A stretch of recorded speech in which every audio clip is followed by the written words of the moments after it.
your local server, either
Hello, good morning, everybody. So I hope that you are there. Please type here if you're here. And welcome to our 7th day of our 10-day training for the web content management using WordPress. So I've just received an update from our GWHS team. Apparently, yung server natin is still down, but they are already working on a fix. So parang medyo matatagalan po siya bago magamit yung server.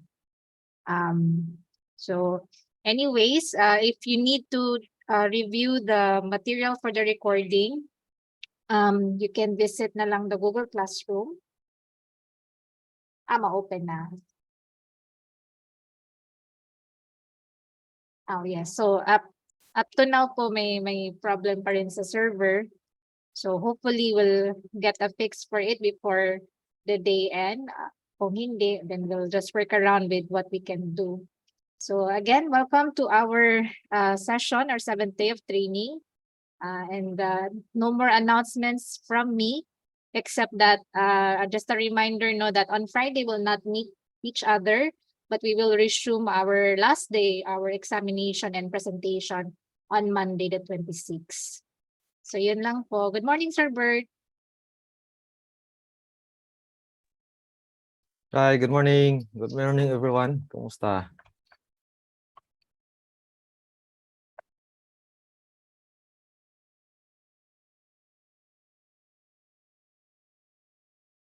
Hold on.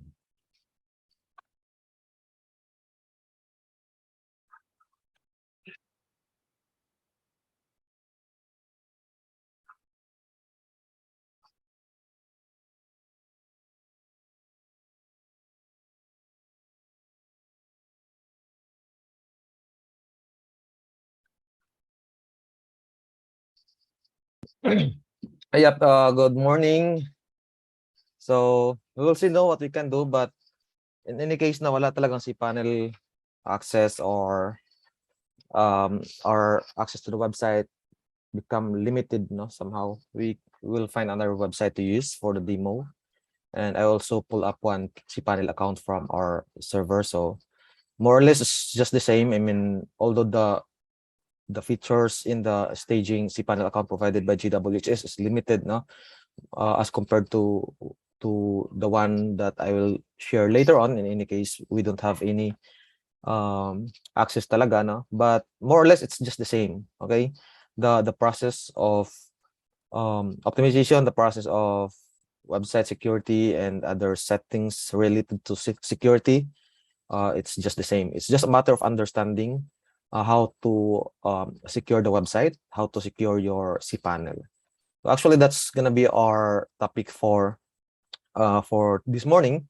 So security, no, we'll cover some of this. So if you have any questions along the way or after the discussion, feel free to just chime in. Okay, so sabi naman, okay daw, no? Hopefully, it will be okay throughout the entire discussion. So, we'll just see, no? Let me just check first.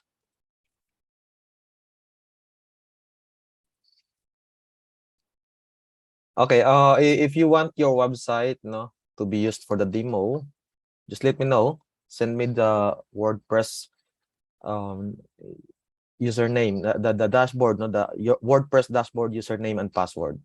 So first come, first serve na lang.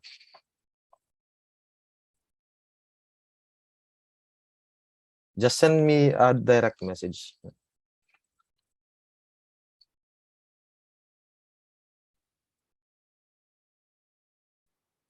Okay, so I can pa rin, oh. Hold on.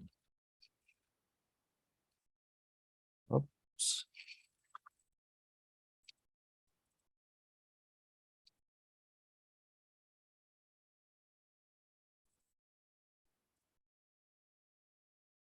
Okay.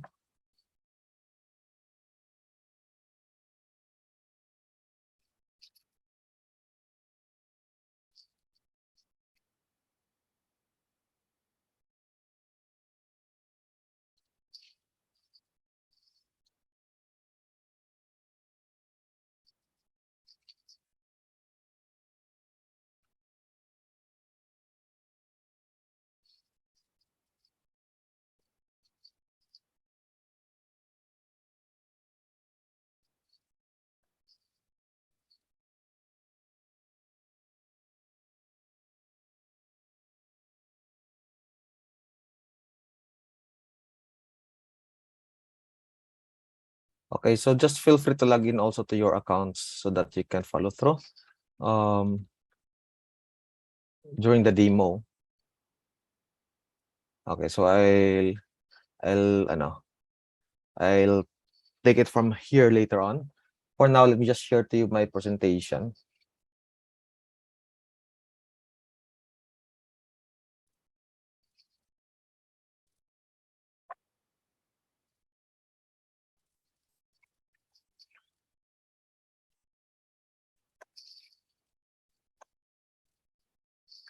By the way, before I proceed with this, do you have any questions from yesterday's discussion?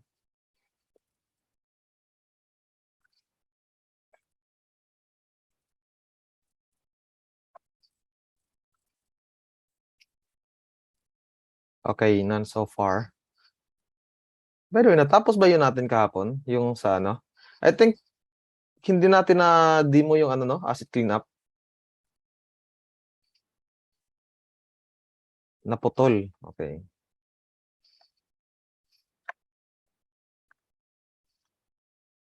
Okay, so let me revisit that, no? So, just to recap, yesterday we were performing website optimization, no? And we installed few plugins to address the optimization. We installed caching plugin.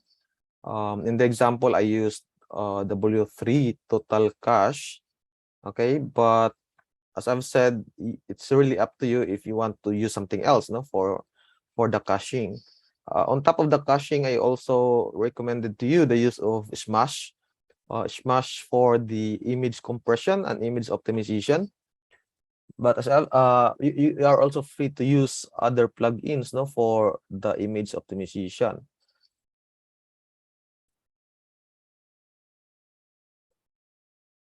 And then on top of that, I recommended if DP or FreeSol, the Activate plugin for the plugin management and asset cleanup for the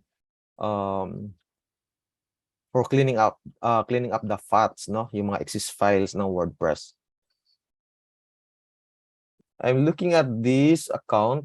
I think that this was not it, no. This is not the site that I used yesterday. So just a question. Have you done so far, Icon, sa optimization on this website? Okay, so the thing is, no, if you can recall, there is a process in optimization. So I cannot go ahead and proceed with the asset cleanup if this website doesn't have the other optimization, or the initial set of optimization, what do you call this, plugins installed and activated and configured, no. So I guess I'll just use the one that I used yesterday for just to continue the discussion on that one.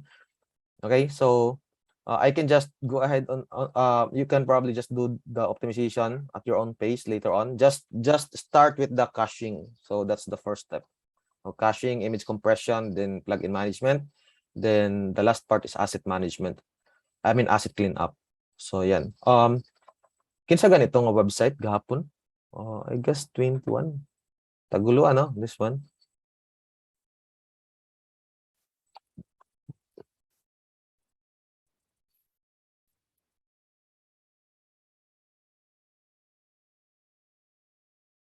Na nakuratan ba ang tao ni siya, no? Kay base nagguba na yung website ba. Actually wala to magguba na. Okay, can you please share again the login details? Ayun. Sa kabila. Syntax.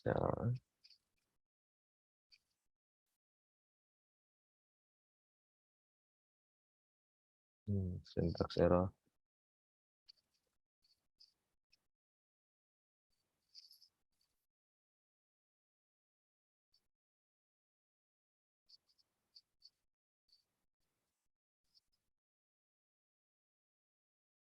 Okay, so again, just to continue, we left off doon sa part ng asset cleanup.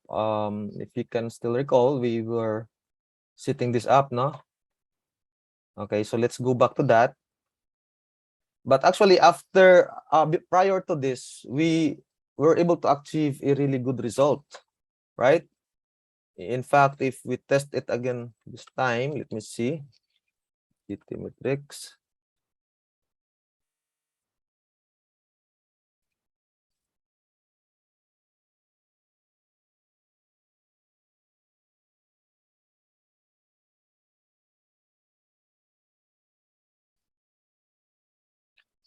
Okay, while we are waiting on that one, let me just emphasize this, no, na as you train later on sa inyong individual assignments, it would be easier if you just keep on like practicing paulit-ulit lang ba, because that's how you really master the process. Pabalik-balik man lang ng WordPress, and it becomes easier if you really do it, no. Don't ayaw mo pagpa-stagnant ka na bitong after this training, because there's no assignment, you don't do it.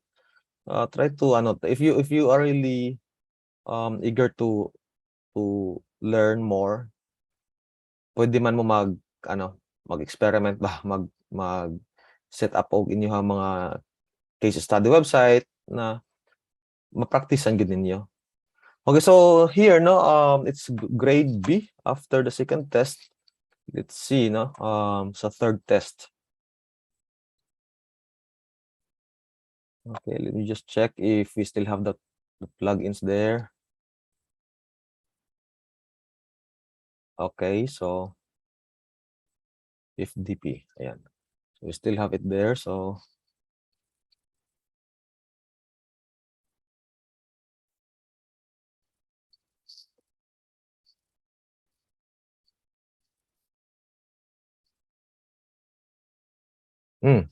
nagsinon siya. Weird, no?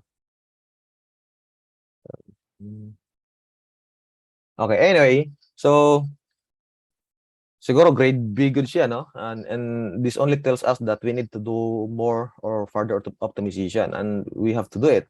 And the next actually thing to do is to set up the asset cleanup. Okay. Tapos na ni gahapon. We can skip this because it's the caching plugin that's doing the job, no? Site-wide common unloads. Okay, direta. Wala to na save, no? Okay, so disable emojis. Okay, I'll disable this for now, since there's no video content.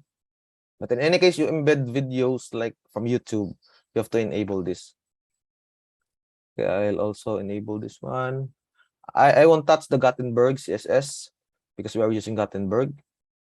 Okay, I'll try enabling this, then I will also enable this one.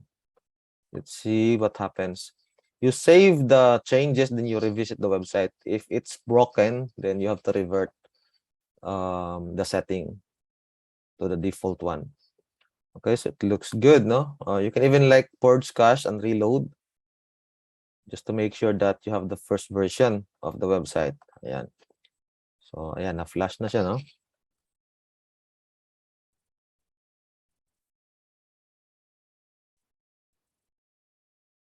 Okay, so let's move on to the other section, which is the HTML source cleanup. Dito, this is what I was saying before, that there are some line of codes na dili gigamit, di ba? So we just have to remove them. All right, so let's start with the really simple discovery. Okay, may ano din siya, may mga explanation, okay? What this code is all about, no, what it does, etc. No, so I can just enable this. I want to remove it, no. I will remove the Windows Live Writer because we are not using that. And REST API, you remove that if you don't have any services connected to the website that will use the REST API, no. Mga integration, yan. But in any case, you will need to use REST API. Just deactivate it here. Okay, so remove pages post short link like this one. So you'll be able to see that, no, right here. If you look at the source code and then search for short link, real short link, makita na nato dito na naagi na siya na code. And according to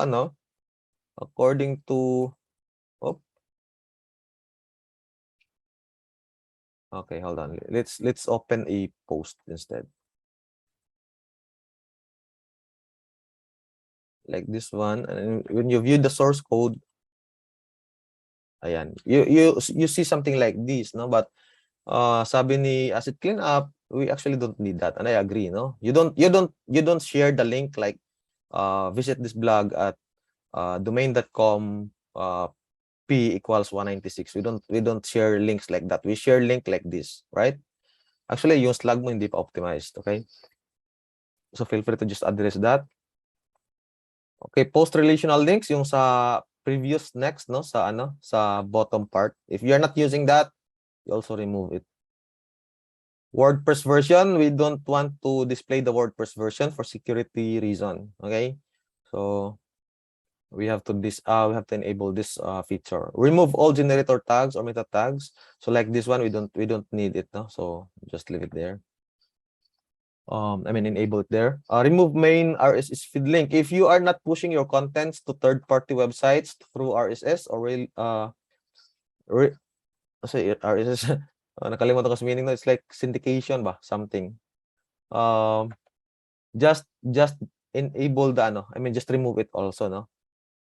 So, ayan. Kalimutan ko sa meaning sa RSS.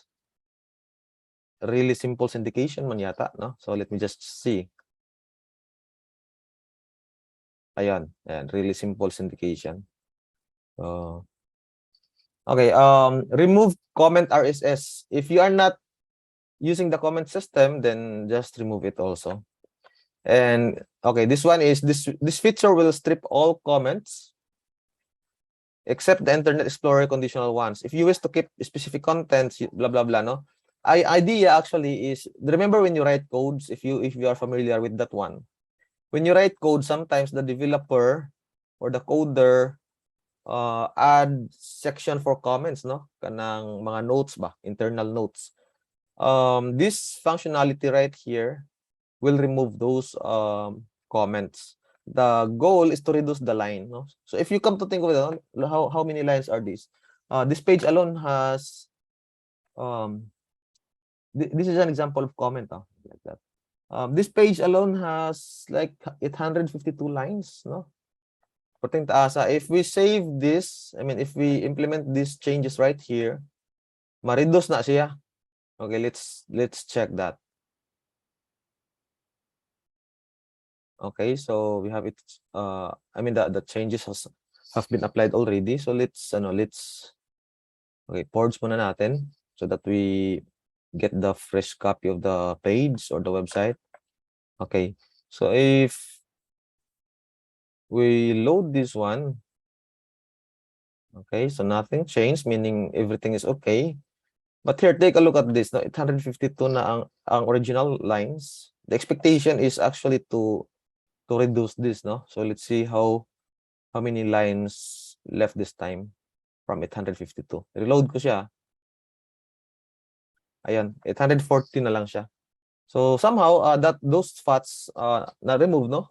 It may not have this same level of impact when it comes to the images or other scripts, but yep, if there are more lines here, that means more requests, and that's not a good thing. As much as possible, we want to reduce the requests being sent from the browser to the server. Okay, so something like this ba? Requests. Yan. Okay, so that's for that part, no, yung sa HTML source cleanup. Okay, let's go to the local fonts. Sometimes when you are not using Google Fonts, you can just like not that you are using, but instead, if for example you want to tawag natin as preload, meaning ilo-load niya ahead ba, and you want to control when to load the fonts, particularly the Google fonts, you can set it here, no? But medyo advanced na to. You actually have to look for the location of your fonts. Fonts ends with .wof, no, or wof2. Makita ra pod na siya sa source code. Okay, let's ignore this part for now. Okay, so let's see, no, if the performance improves. Okay, let me just check this this URL. I would like to review this.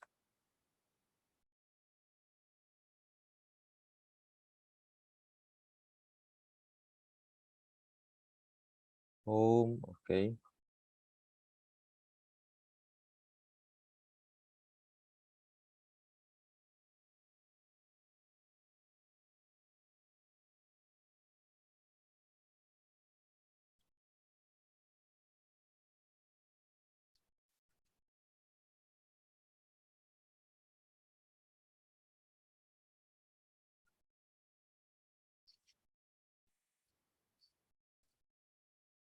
Okay, so it looks good, no?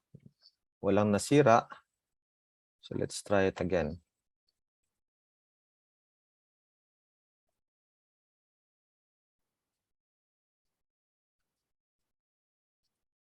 By the way, after you install the caching, the image compression, the plugin management, and the asset cleanup plugins, as I've said, now you will continue working for the optimization post by post, page by page.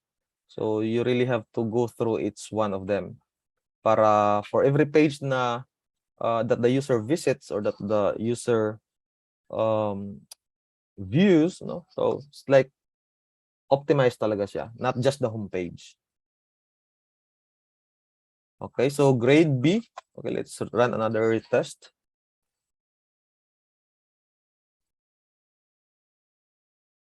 Nag-A man ni siya gahapon, right?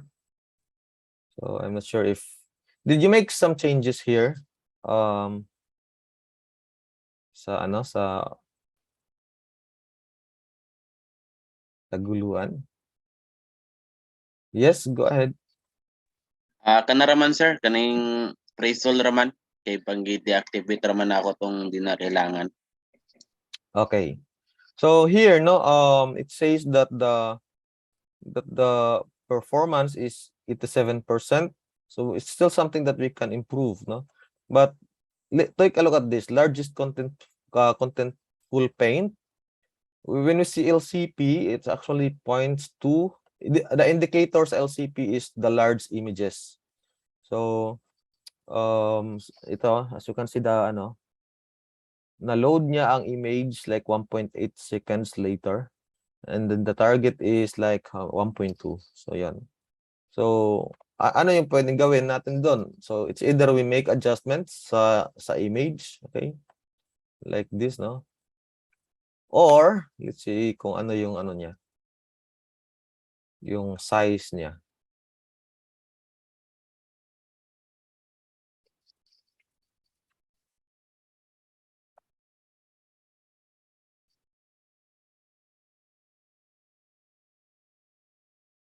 Mao ba na siya?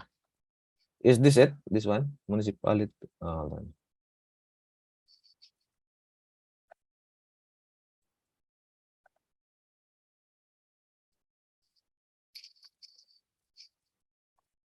This one, no? Ayun. So this is 222 KB. And then with Smash, si Smash konti lang yung ano niya, no, na-reduce niya. It's like 7% only. So let's see if we can optimize this further. If you have another version of this image and then reduce the size, that's better, no?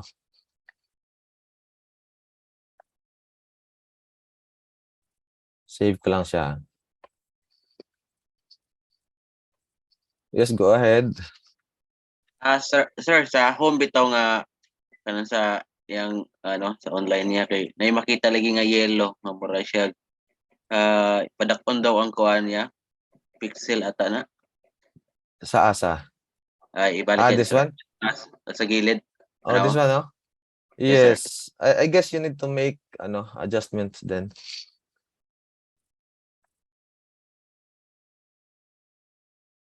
The images listed below are being resized to fit the content. Avoid serving oversized or blurry images. Try to match the images on the container size. Undersized daw siya, no? Yeah, you might need to make adjustments also right here sa imong image. Anyway, that's the idea, no? To make sure that the banner is not causing issues sa iyang LCP. try to make adjustments, no? Particularly sa size. The dimension, okay, the dimension really doesn't matter a lot. It's the size that affects the page speed. In fact, it's indicated right here, no? Ayan, no, leading ang images, no? That's interesting because in most cases it's the GS files na nandyan, no? So if you look at here, madami siyang I mean, meron siyang image na malaki yung size. Something that we need to reduce. If you look at it, if you are able to reduce this to like 50 KB, malaki yung impact nun. Di ba? So, try to address that. That's how you do it. Okay?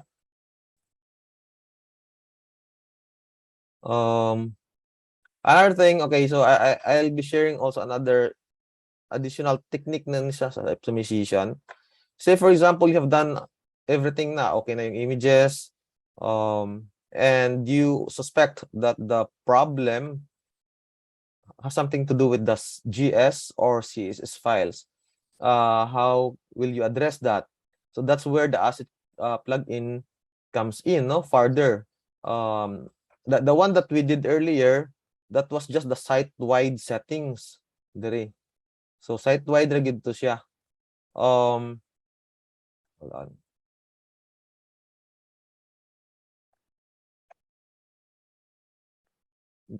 This section, site-wide ra to siya na setting. Actually, you can also control CSS and GS files at the post or page level.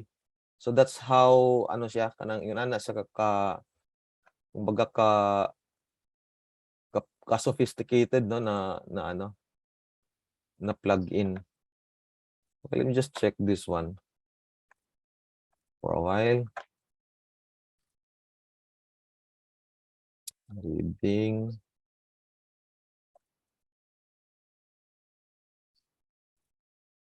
Home.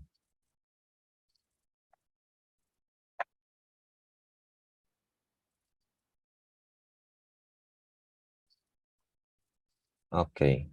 So if, for example, if you are going to optimize this, no, you will just open that, and then at the bottom of the editor, na siya kuan, na siya section for the asset cleanup. You just click this button. Remember that we set it that the settings will be displayed when you click the button. So when you click on the button, iyahan ang i-load tanan mga files na ray. Tintighan na.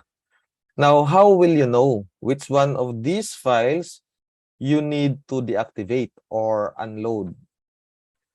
Okay? How will you know which one of these files you need to deactivate or unload? You will use the div tool for that one.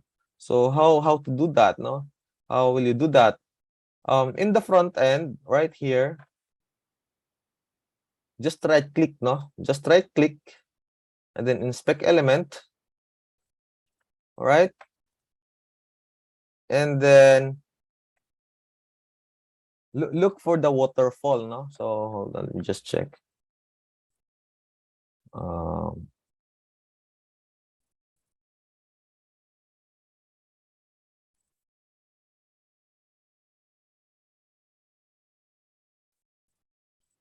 Okay, when we look for the waterfall, it's the coverage, this one. So show coverage drawer. Okay, take a look at this, no? We are looking at something na ingon ani ba? This one, like this. We can see that in the front end also. I mean, in the div tool right here. So just load. Okay, hold on.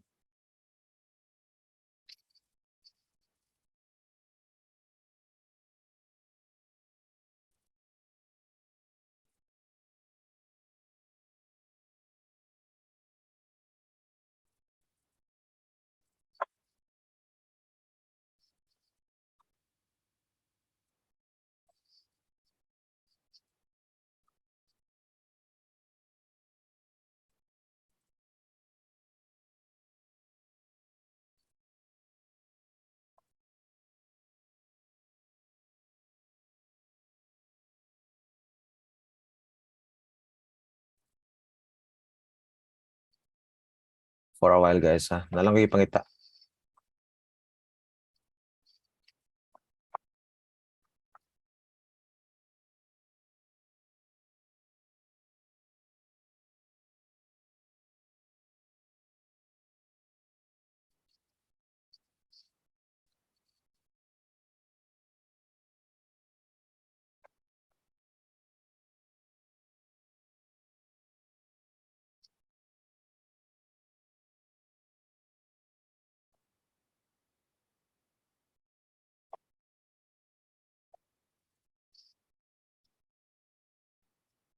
Mura man yung nag-update.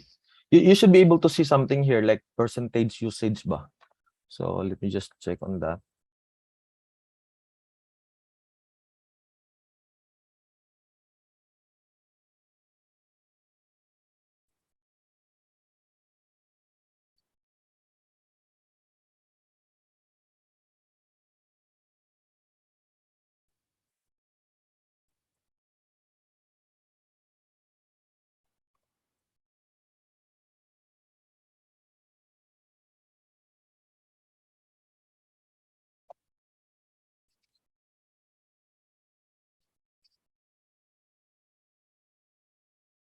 For a while guys ha. Wait lang.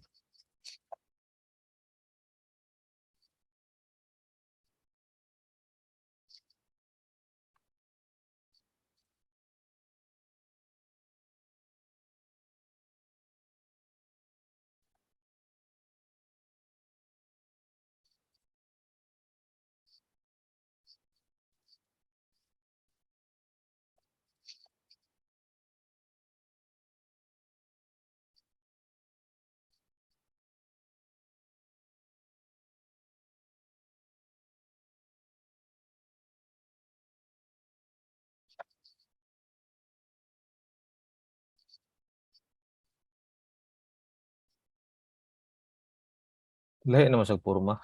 Wait lang.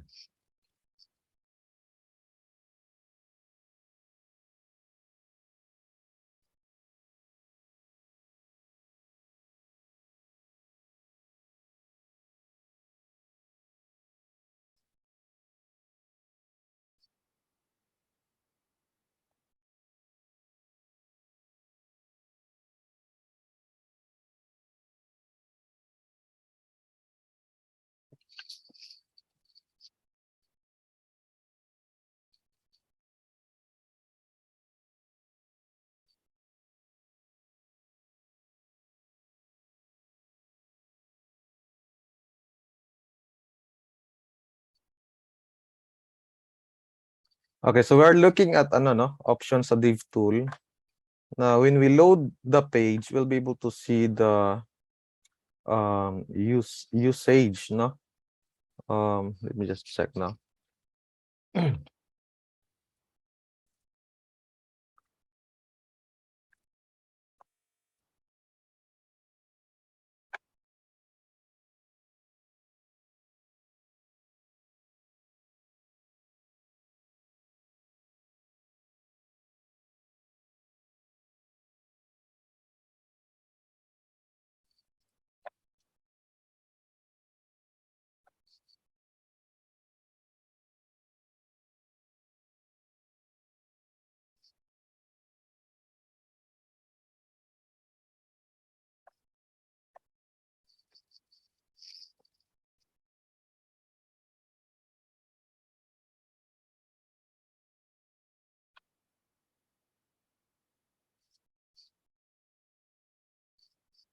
Wait lang, ah.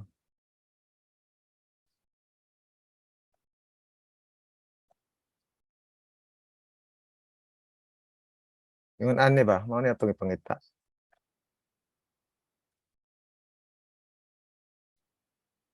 Coverage tab can help you find use. Removing unused codes can speed up your page load. Sources, then coverage. Mao biya, di ba? Sakto biya. Sources, then coverage. This one. Hold on. Sources, coverage.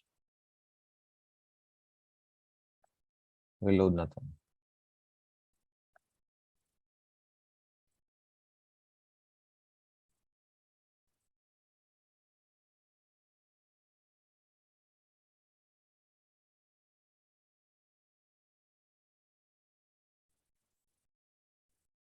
Delete mo ako.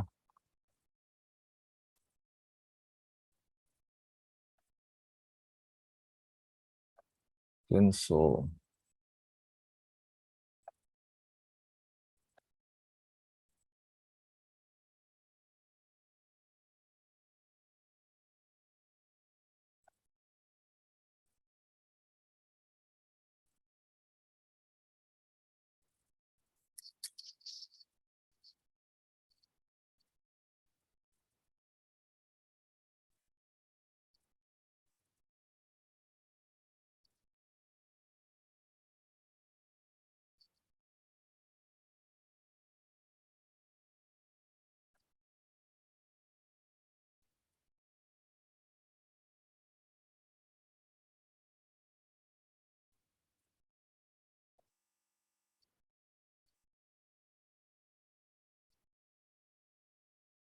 okay, I guess I'll get back to you on this one, no?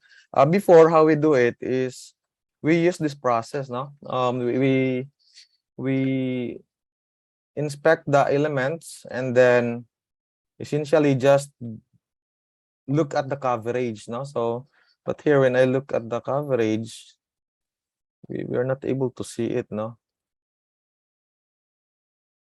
The idea is it will give you a hint as to what GS file is not being utilized. So for example, here, no, na may uban na like 80%, 100, 90%, we don't have to touch them because that means that code or that GS file or CSS file is being utilized.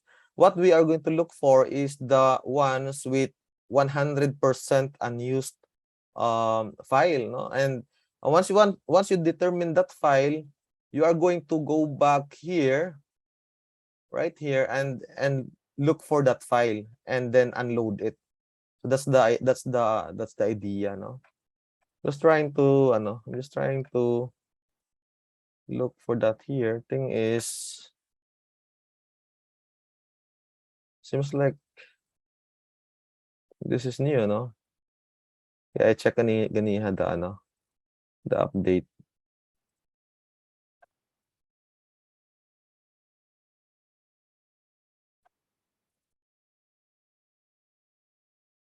Or there's an option to display the percentage.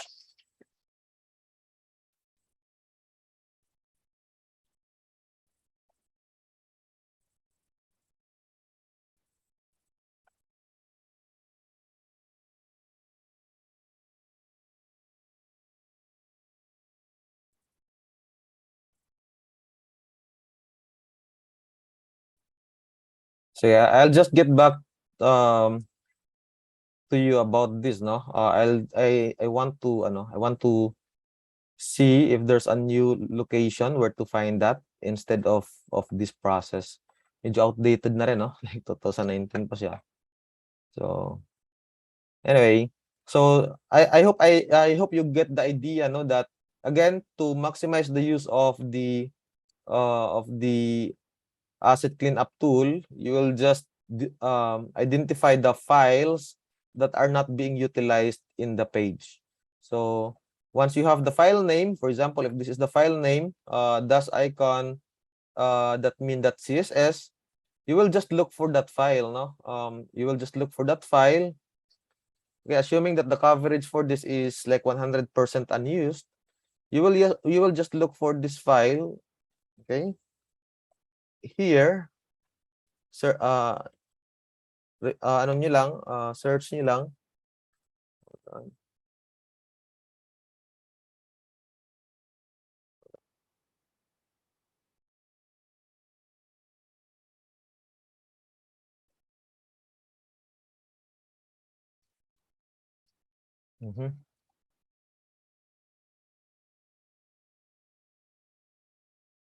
Okay, so it seems like this is a WordPress core file, no? Let me just revisit the setting because we probably deactivated the option for the core file, no? Right here.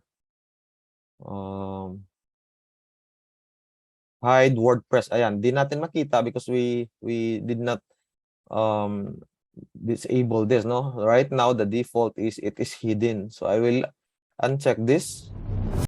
I mean, I untoggle that para ma-display ang core files dito sa diri na section. So I'll just reload this. Okay.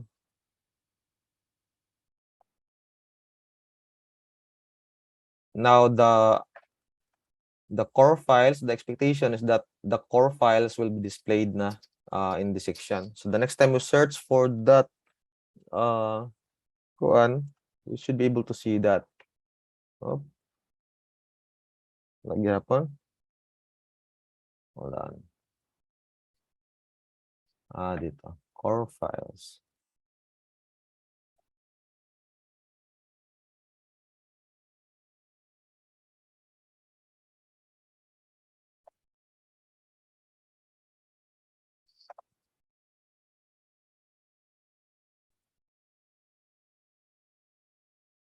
Just search for this, no?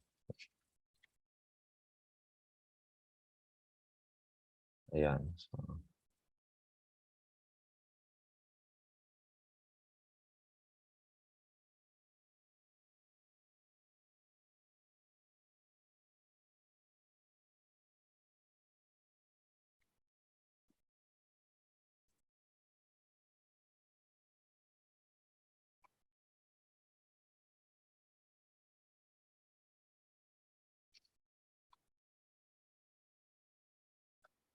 okay, so di niya makita, no? For this sample file right here. Let's choose another file, not just an example. So if assuming we are looking for a file na let's say just hold on.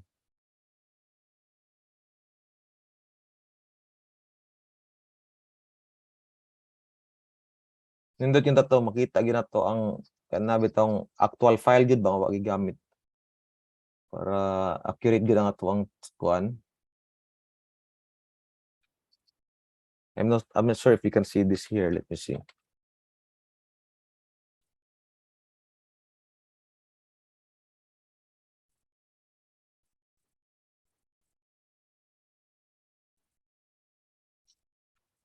Okay, so di siya makita, no?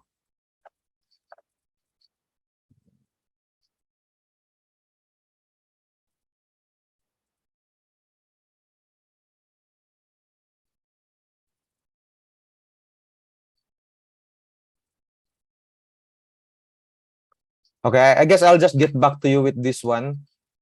Actually, this is the last part sa asset cleanup.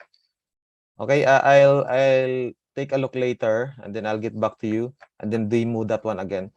But I hope you get the process that again you will use the Chrome Div tool to identify the unused file. So that's one thing, no? Then once you identify the file or unused files, you go back here and then unload it, no? You look for that file like this one and then you unload it, then save, update.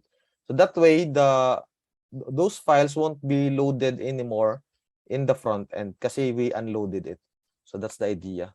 Okay, so I'll just get back to you with that one. Any questions so far when it comes to this? If you are following. Dili lagi mo sulod sa site, nag-clear cookies na ko. Pero sa ako kauban na PC, musulod nga na. Ang sa gani na imong kuan website? Kapatagan, no? Okay.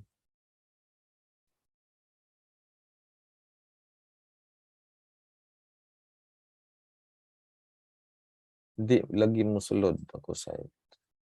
What do you mean by this? You are not able to log into the dashboard?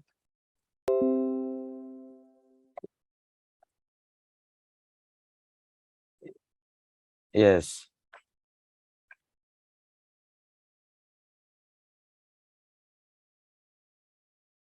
Mhm.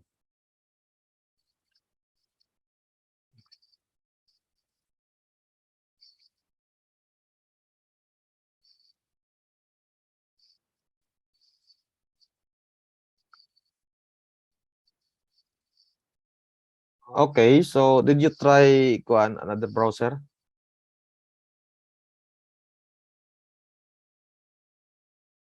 And then did it work? but other computers are working, no? Okay. Do you know how to flash your DNS? Uh, uh, Try flashing your DNS using the command tool, and then see if it works. All right. Okay. Anything else?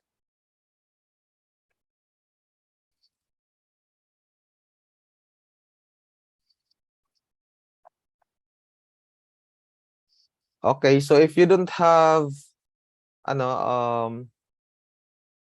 questions, let me continue with the discussion on the WordPress website security, So, okay, for a while.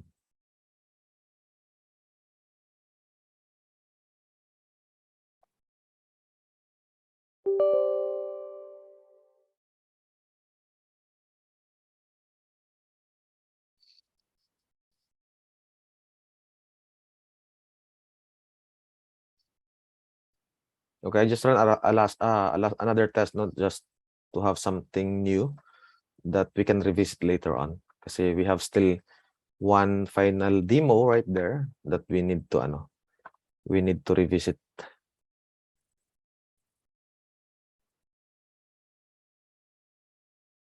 Okay, so it's grade B.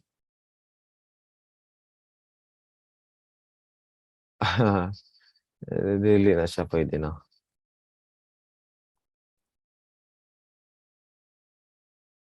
Okay, so for the WordPress website security, I can actually just continue working on these, no? Para mas siya, mas kumpleto gyud because this one wala pa sa page speed optimization. So, okay. We'll just continue here. Okay, so okay na. So sometimes it fixes, no, when you flush the DNS. By the way, can you please type DNS if you know how to flush DNS? Kay gamit yan na siya sa kuan when dealing with networks ba.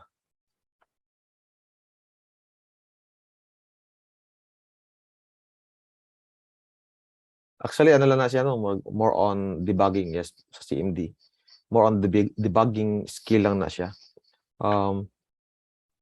Ayan, sa ipconfig flash DNS. So, okay, so anyway,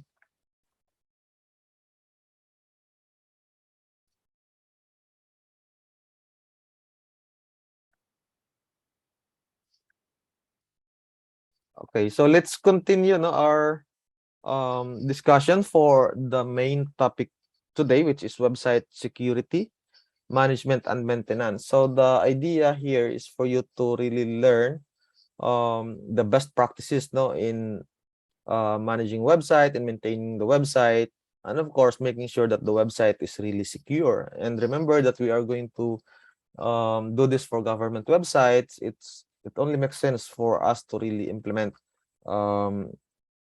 website security sa mga government websites. We don't want to hear, no, murag katawin sa una, like ma-defaced, tawag ni ma-hack, no, and then ma-display na dayon ang mga notice sa mga hackers like Anonymous and any other groups, no, regardless if they are white hat kind of hacking group. The thing is, the government websites are always being like the target ba when it comes to hacking. And since we're using WordPress, actually it's not easy, no, to hack a WordPress website, particularly when you have the right security settings and configurations that prevents that kind of incident from happening. Okay, so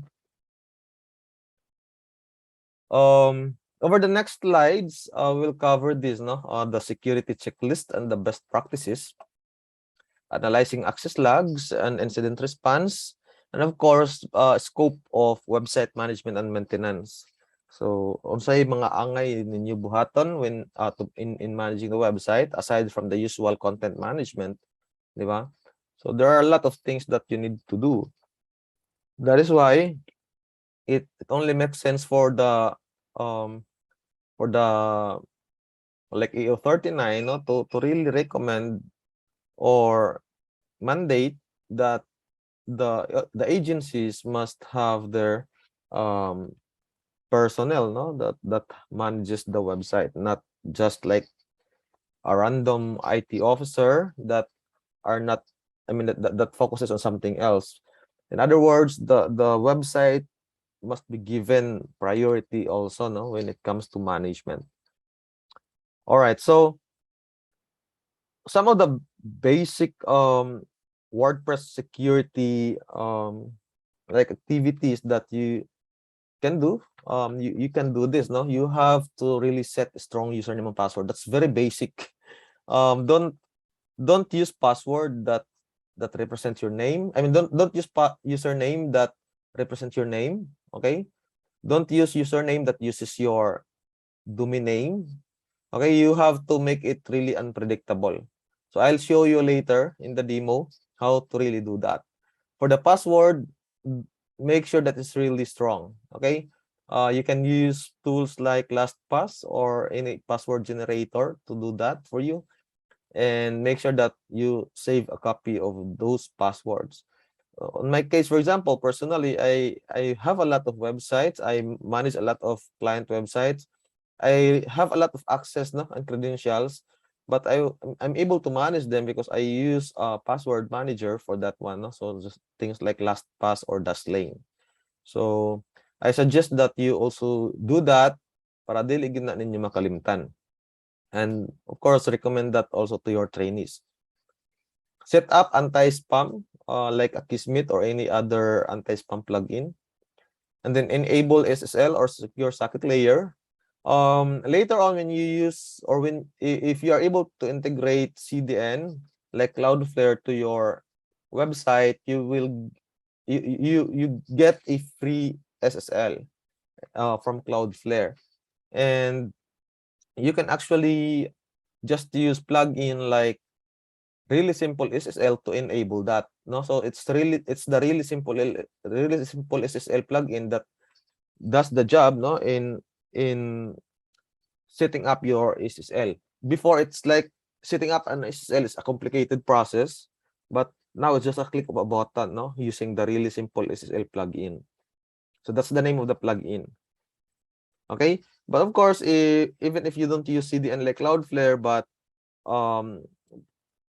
GWHS provides you SSL certificate in your cPanel account, then that means you can also you can still use SSL in the website, and you can still use really simple SSL to enable that. Okay, so I guess that's one of the things that you need to list down, no? Kung unsay mga kailangan ninyo pangayoon kay GWHS. Make sure that they provide you SSL certificate for you to enable SSL. Otherwise, if they don't have that, just ask them to allow you to connect to Cloudflare and, you know, update your domain setting so that it uses the name server of Cloudflare.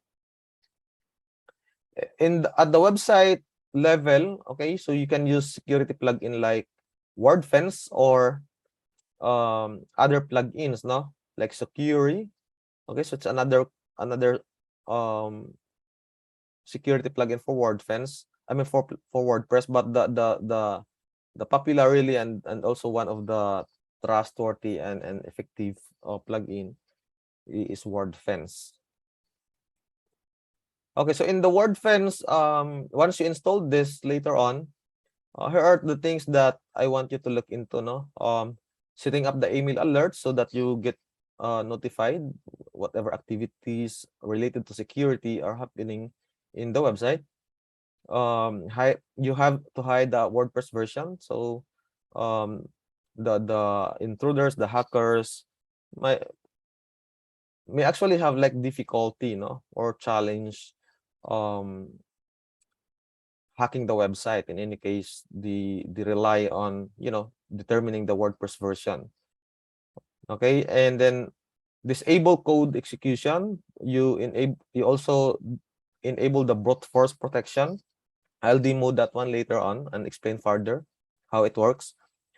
You do malware scanning, and you enable 2FA or two-factor authentication. Now in your cPanel, try to address this, no? The username and password, if you notice it, no, it's not easy. The ones provided by GWHS, it's not easy to memorize, di ba? So that is one good practice, no, that you were provided with username and password that are really strong. So I guess you have that already. So I'm pretty sure you have that addressed already by the GWHS team. And then authorized users, make sure that there's no other authorized users other than you or anyone else, no, that have been added into the cPanel. So I did not notice if you have access, no, there's a users section, pero there's a section in cPanel for user management. Okay, so I guess it's the GWHS that handles that part for your cPanel. But in any case, in the future, for example, they enable that, make sure na you review that every now and then, na walang ibang users nandun aside from the authorized users. For the SSH access, if you are not using that, make sure that it is disabled and make use of features like IP blocker, hotlink protection, the 2FA. Okay, so you enable that also. And of course, file permissions and password protection. So doon sa file manager, you have to see to it that the files have the right like permission, no? It's a combination of numbers. Read write, no? So mga ganun. Mod security, and then WordPress toolkit. I don't think you have this in the cPanel, in the staging cPanel account, but in any case, since it's already available in most cPanels, yung WordPress toolkit, in any case, the GWHS team in the future enable this for you to manage WordPress within cPanel. This is also a very nice tool to use, particularly when when you are doing like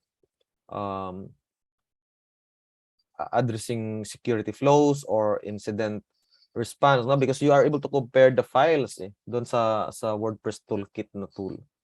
So it will compare the files that you have versus the files that are available in the WordPress repository. And the WordPress toolkit tool can just do that in a matter of second or minute, no? So it's very fast. Okay, so for the website maintenance, these are the things that you need to do. And I'm hoping that you also share this one with your trainees.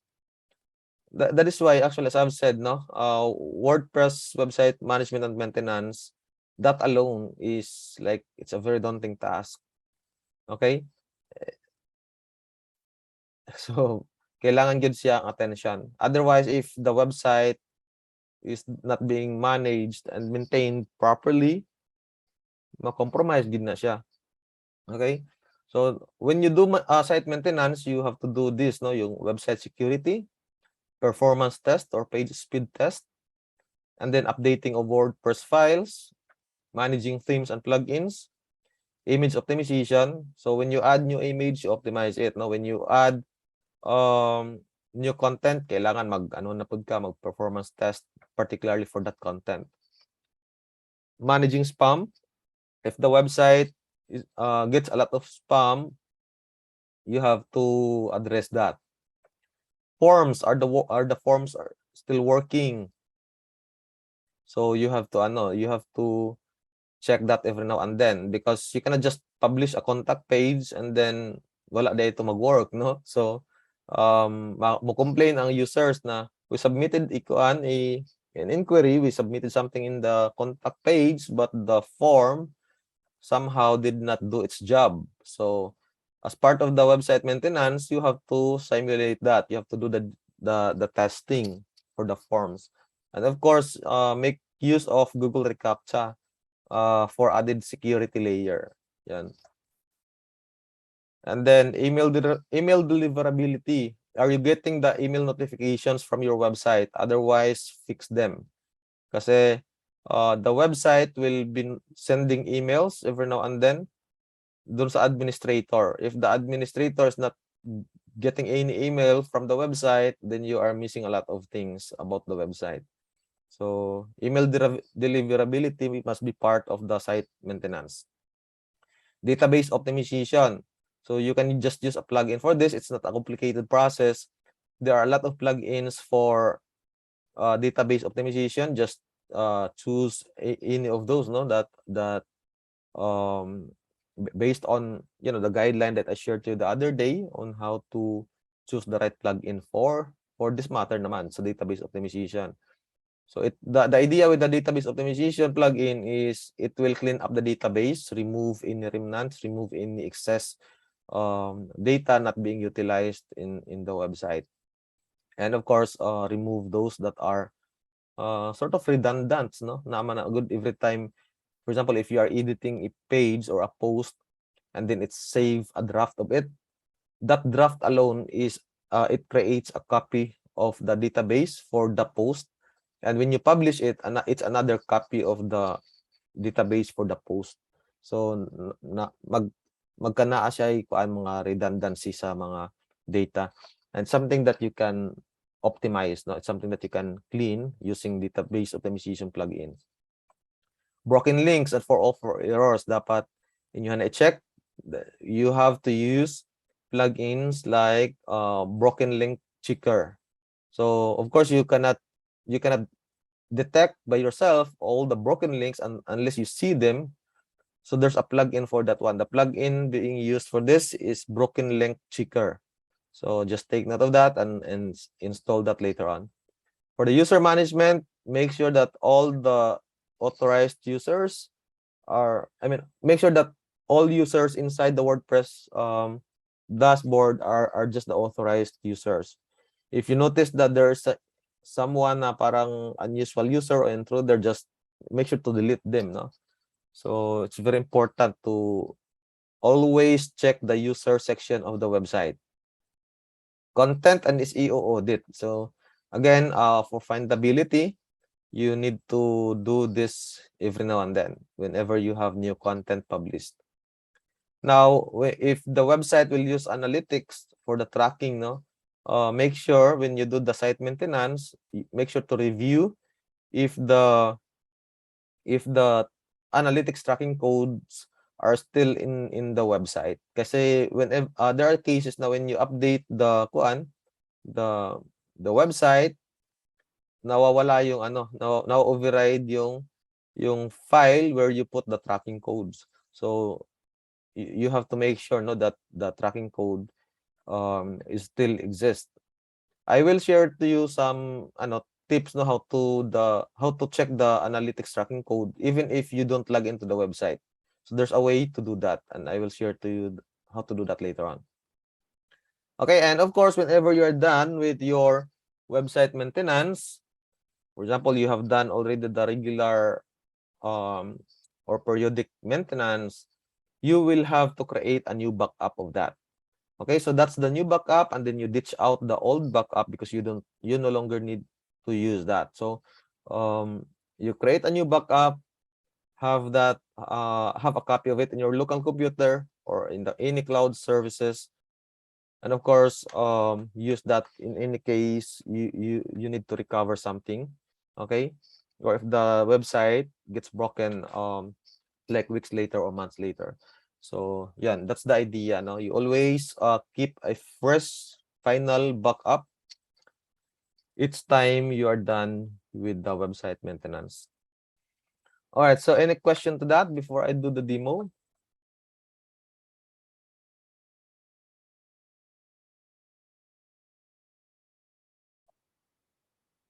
Okay.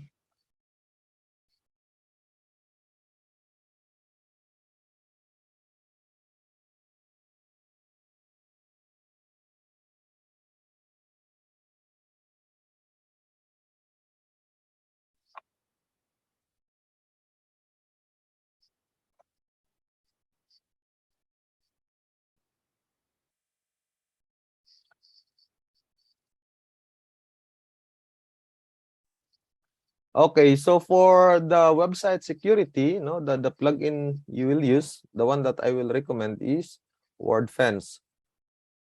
Okay, let me just to do that, just go to the plugin section and look for WordFence. No, but again, if you prefer something else, okay, let's see what okay, so you can see there are just so many of these, no?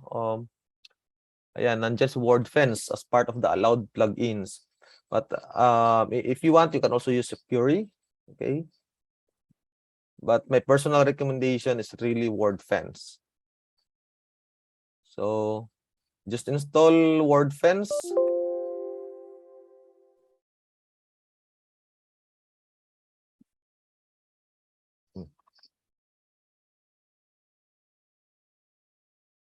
So this is how you do it, no? You also do the demo sa inyong trainings. Okay, so install and activate. By the way, in your individual trainings, make sure to explain, no, the parts of WordFence so that maintindihan din ng participants ninyo what they are really doing inside, no? You don't just leave them like, okay, install and activate and that's it, no? Or check ganon. You don't have to do that. You have to help them understand what each setting inside WordFence is all about. And I'll try to do that also here, no, so that you can gain some additional insights how to I mean what some parts of the WordFence is all about.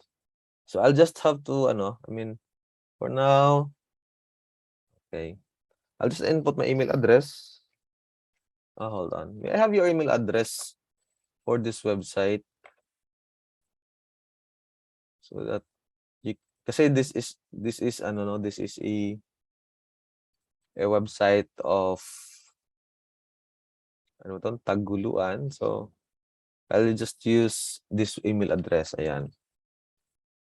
That's the one I will input here. And then, ayan. Okay, so just no thanks right there. Okay, so once you activated the plugin, the next thing you will do is to go to the settings of WordFence right here. So go to WordFence and then all options. Okay. Before you even use that, go directly to the all options and configure. So here, just expand. Okay, so here's the thing. In this section, no, so for the customization part, I recommend that you display blocking like this, so that it adds a new link right there that you can click to access the blocking section of WordFence. So every time there's a user, legit user, but gets blocked because that person entered wrong login credentials, and maingon man na sila nga, na-block ko sa website, can you unlock me? So how will you do that is you will go to the blocking section and then unblock the user or the IP address of that user. So that's the first thing, no? Displaying the live traffic is optional. I don't recommend this, no? It's just like I don't really look at that. I don't monitor the live traffic right there. So just skip that if you want. Okay, then here, this is what I mentioned earlier. You have to hide WordPress version. Okay. By the way, if you want to learn more on top of what I'm sharing here, you can also read the details, no, by clicking the question mark and read the descriptions or details in the WordFence website because it will point you there. Here, disable code execution for uploads directory. So for the uploads directory, we don't want any code there, no? So we just have to disable code execution in the uploads directory, particularly for codes na kanang unusual ba, no? Dili siya legit na code. Okay, so that's it for that part. Here for the email preferences, it's really up to you, know what kind of emails you want to receive.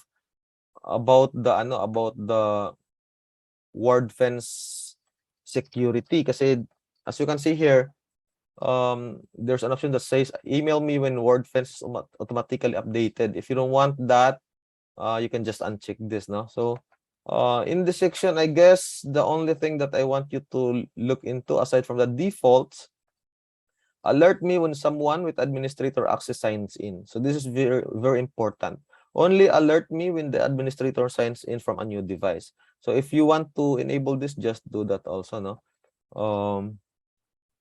Just in case. Okay, so alert me when a non-admin user signs in. If you are going to have a lot of users, non-admin user or non-admin users, I don't think you will like this, no? Because you'll be bombarded with a lot of email notifications. But if you have only few non-admin users, it makes sense to enable this, so that every time someone or somebody log into the website, you are always being notified. So yan. By the way, in your inbox later on, particularly if you are going to use Gmail like this, because it will be sent right here on this email address, it might be annoying sometimes not to receive a lot of email notifications, but it's needed for some reason, for you to always like be aware of what's happening in the website. If you feel like it makes your email like messy, you can probably just create a separate folder and then just go there whenever you are ready to look into the logs, no? So ayan. Okay, for this I'll keep the default. Same thing here, I don't have anything to change. Okay, so for the rules, there's nothing that we need to touch right there. But here, this is very important, brute force protection. Make sure that it is enabled. And here, lock out after how many login failures. My practice here is to set this at maximum of 3 only. In other words, the administrator or the user only has 3 chances of logging into the website. If that user entered the wrong login credentials, automatic na yung mabablock na siya. Okay? Now, if you want to make adjustments there like 25, yes, that's fine. 5. But if you if you let them log in as many times like 10 or 20, you are really prone to being brute forced. Okay? So try to limit that. Otherwise, authorized users most likely really have the correct login credentials, di ba? Okay, so lock out after how many forgot password attempts. So it's the same thing, no? So I'll set this here like 3. And then count failures over what time period. So here I set this to 5 minutes. Okay? Count failures over what time period. So 5 minutes. If you make this like 1 day, 12 hours, you are giving if the hacker is using automated bots not to brute force the website, you are giving them more chances of logging into the website. So just set it at the minimum, the very minimum available option here, which is 5 minutes, para whenever the system detects that there's something wrong, no, when it comes to the login, parang pas ra kayo ba, it can detect that it is automated and robot ang nilogin, no, or bot. So here, amount of time a user is locked out. So ang available there is this one. If legit users, don't lock them out that long, no, na mga 1 day, 24 hours, 48 days. Akong suggestion there is 12 hours only. So if you look at it, no, 3, 3, 5, 12. So that's how you set it there. Now, dito as part of the brute force protection, you set this very important feature here, immediately lock out invalid usernames. So in other words, if the user enters invalid usernames, automatic siya mabablock sa website. And there's an option here that says immediately block the IP of user, so try to sign in as these usernames. So ikaw, if you are the administrator, you know what your username is, no? So for example, sa kanina website, or taguluan. Hold on. Oops. Okay, sa kanina website, the username of the WordPress, okay? The username of the WordPress is something that you know. So what you will do is just input predictable usernames here so that whenever there are intruders or any hackers trying to log into the website using those invalid usernames, mablock na sila. So what are those that are common? What do you think? Any wild guess? What are those common usernames that you might want to block here? In one? Wala? 1, 2, 3, 4, 5, 6, admin. Very good. So admin. What else? So common ka na, no? Nga ang mentality sa user or intruder is to input a username na admin. What else? User. Administrator. What else? Okay, butang na ito na. Username. No? But there's another thing, no? The intruder will use brute force attack, no? We're in okay, for a while lang, ha? Sorry.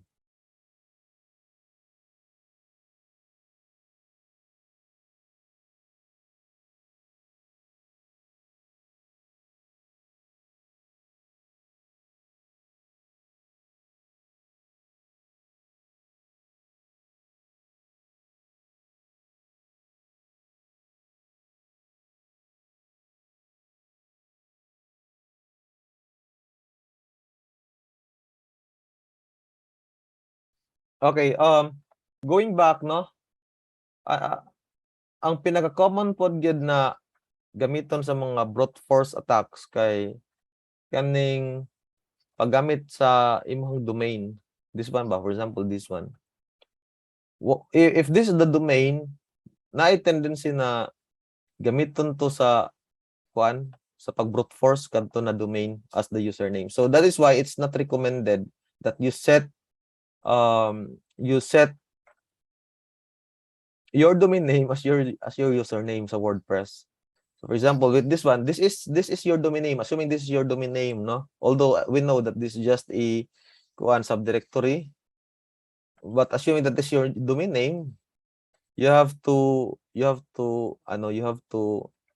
input it there so that whenever there's an intruder that will attempt to log into the website using your domain name as the username sa WordPress, automatic to siya mablock.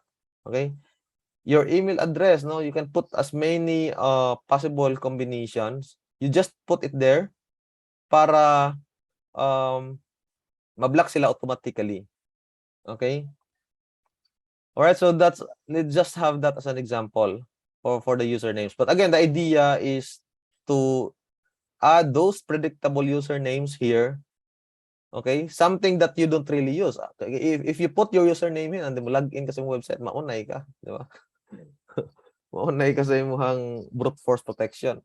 So just those predictable usernames that you are not using. Okay? Okay, so after that, just go through the okay, the ring apart kay wala kayo i-change, okay?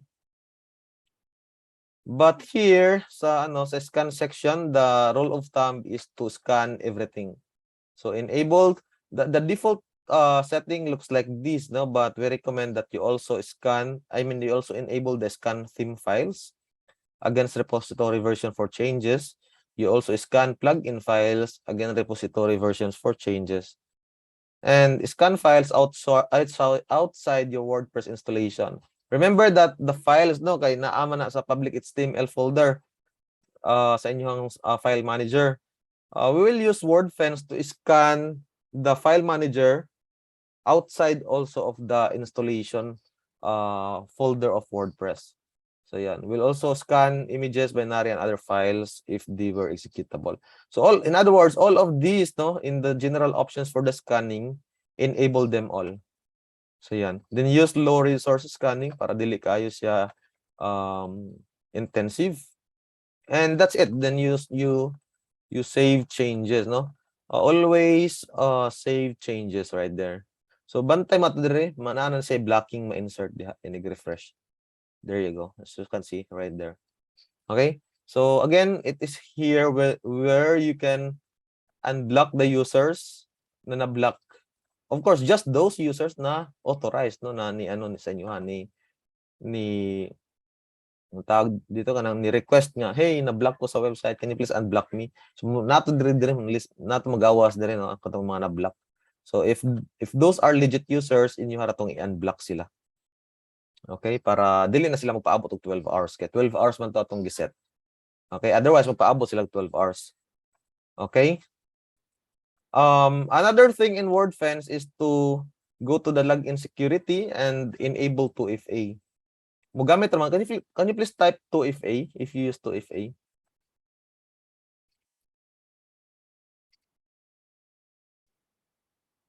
What dili mo gamit og 2FA or two-factor authentication?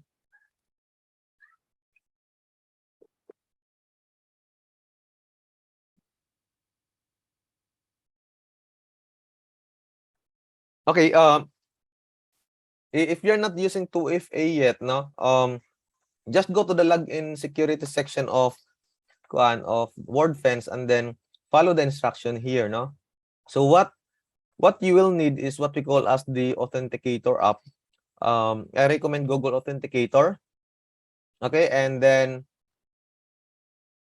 but you are also free to use other authenticator, no, that you might be using right now. But again, I recommend Google Authenticator. And once you have that app, you'll just be asked to scan this code right here. It's unique. On your side, it's different. No, I mean it's unique for every website. You will be provided with a code, and then that code you will input here, and then you will activate.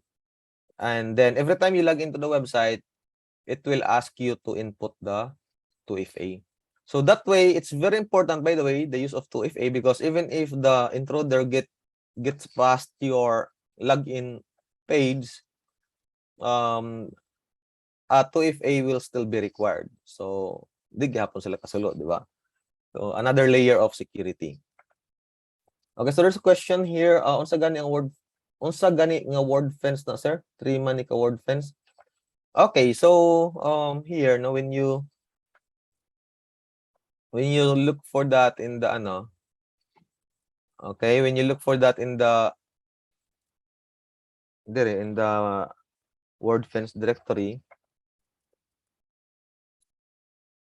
you look for this, no? WordFence security, firewall, and malware scan by WordFence. Okay, 4 million users. Okay, so that is what you will use.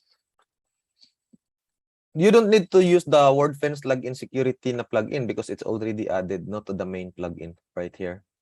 So don't install that separately. All right, so as part of your I mean, for you to use this as part of your website management and maintenance, you will always go back here to run a scan, no? So how will you run a scan? Just click this like scan section, and then you run a scan right there. So start a new scan. It will display certain issues if there's anything that the WordFence plugin sees as an issue, no? So okay, so it's running. There are cases when you need to leave this, no? Like kanang mudako ang inyong website, and there are just so many files to look up by the WordFence plugin.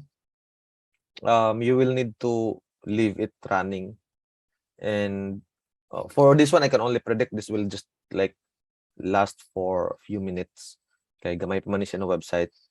But if as it gets bigger and bigger, no, the scanning also takes more time.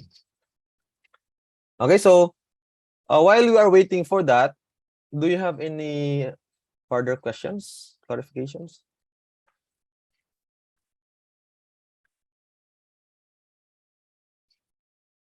Okay, if wala mo question, pwede ra ta mag-break for 15 minutes. Then when as we reconvene later, we will proceed with the maintenance and management. So that is just website security. Dili pa na siya mao ang kuan. I mean, just part na siya sa sa ato ang discussion this morning.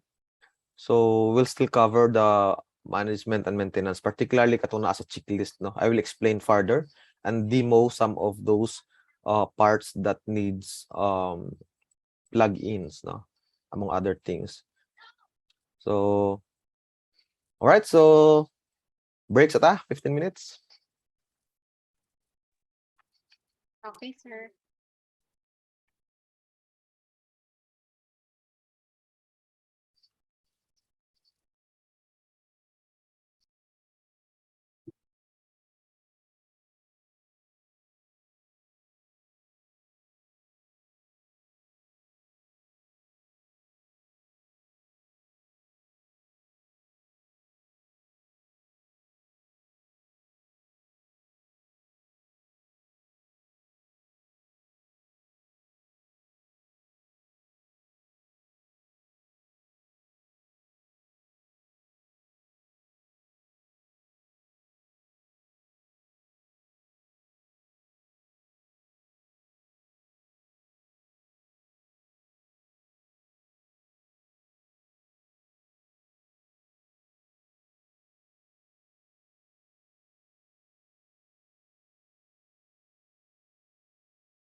Good morning, everybody. Time check, it's 10:44, and let us know if you're here. Just type here in the chat box. Thank you.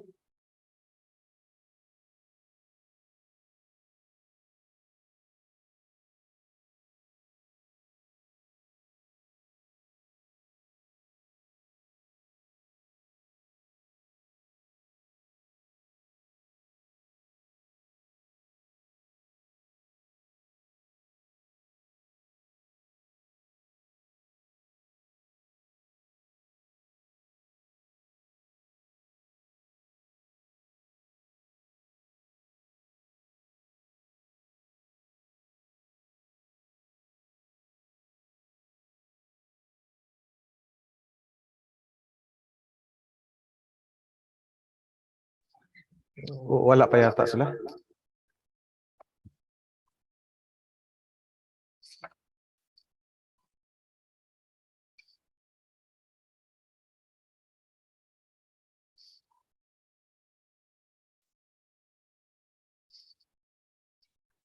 Okay. So it's still scanning right now, no? Okay, so the idea with this now is we want to see if there's any issue or everything is fine. So for now, I'll just temporarily stop the scanning so that we can proceed with the rest of the discussion. Okay, so for a while.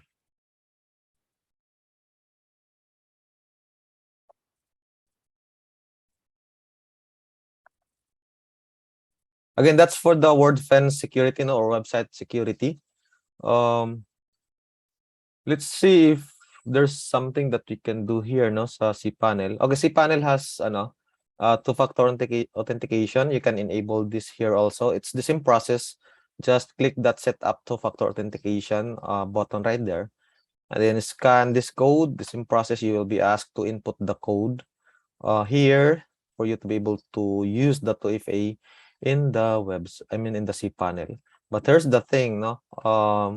I'm not sure how fast the response from the GWHS team when it comes to the support. So there might be cases na you might forget your 2FA, or you don't have it. You will not be able to get into the cPanel, right? But it is for security, really, no. So um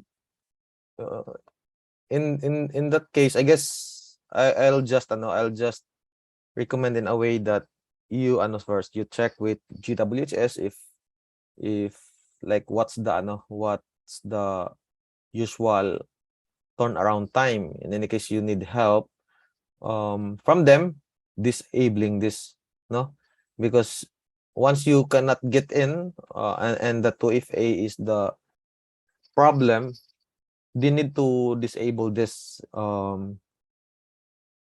by themselves. Okay, so with that said, I think this is conditional lang tayo dito when it comes to the 2FA.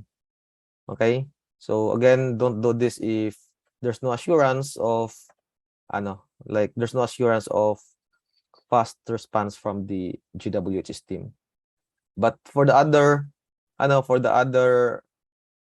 security features right here, there's an IP blocker. So if you notice that there are some IP addresses na like noted na kailangan i-block, no, or any IP address that you want to block, just input it here and then block them. So yan. Okay, for the API tokens, I don't think you will need this, okay, for most of your development works. So you can just skip that part. But in any case, in the future, you have like services, no, in the website that will use API tokens, and you create those tokens right here. Make sure that the tokens that you see somewhere here are really authorized, no, or something that you are using in the website. Otherwise, if you're not using any token if you're not using any token in the website, but you see some tokens right here, you need to delete it, no. It might not be who created that.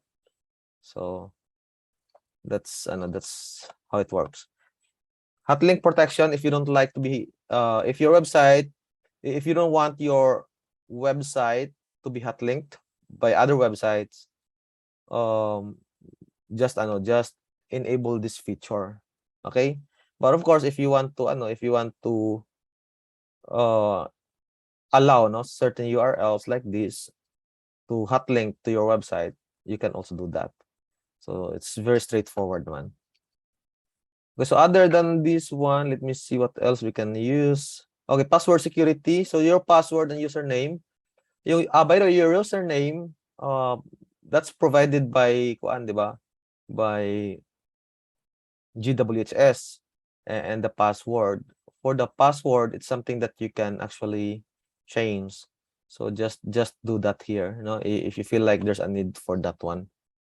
So old password is whatever the password here, and then new password, anything that you want to set. There's a password generator right here. Just make sure that you keep a copy of its password that you create. What else? Okay, so user manager, we have it here, so this is nice. Okay, so this one, anonymous, blah blah blah. No, this actually like suspicious for me. Anonymous, okay. The thing is, there's no way for us to delete this, no? Probably because it's just them, the GWHS team, who can manage the users or delete the users. You can add user. Let's see if you can add user. Okay, you can add user, but you cannot delete, no? Actually, the good setup would be like to allow the cPanel user to have the ability to delete users, so that you don't need to contact support, no? In any case, you need to delete some users right there. So yan. By the way, in your management and maintenance, you always check the sections, no? Just see if if the users here are all like legit, no, or authorized. Okay, so what else? Yeah, I guess that's the only like features that you can check and review for the security. All right, so let me proceed with the maintenance, no, going back to the website. So we're done with the website security ng website, no? We're done with the done with the security of the cPanel. Now let's go back to the website and let's discuss management and maintenance. So what are those things that you need to look into when you are managing and maintaining the website? So we have there, no, nandun yung next to our website security, nandun din yung performance test and page speed, no? So if for example, like months later, you have your website up and running, tapos you haven't visited it, you haven't like looked into that for a while, try to see if you are still getting the right optimal performance, no? I mean the optimal performance of the website after you created it. Otherwise, kung mahina na siya, you might need to revisit the page speed optimization, yung process na na-discuss natin kanina, from caching, image compression, plugin management, and asset management. So yan, you have to go back to that and do it again. So always make sure that those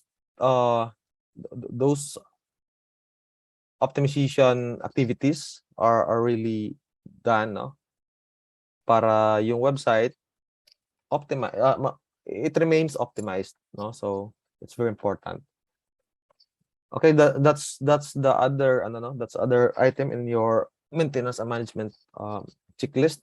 Then we have here updating WordPress files. No, updating WordPress files is very easy. You just have to click update section right here. The idea is to make sure na yung entire installation, it's all updated. No, so sabi dito, you have the latest version of WordPress, which is okay, which is nice, no. And then all plugins are up to date, and then the themes are all up to date. So if you see something like there's a need to if you see some list right here or some items right here that need to be updated, just update them. And again, before you even like by the way, very important, before you conduct the management and maintenance either it's a periodic or random, make sure that you have a backup. Okay, so always back up before you even like proceed with the maintenance, so that if there's something wrong, that I mean, if there's something that goes wrong, you can always revert to that backup that you have.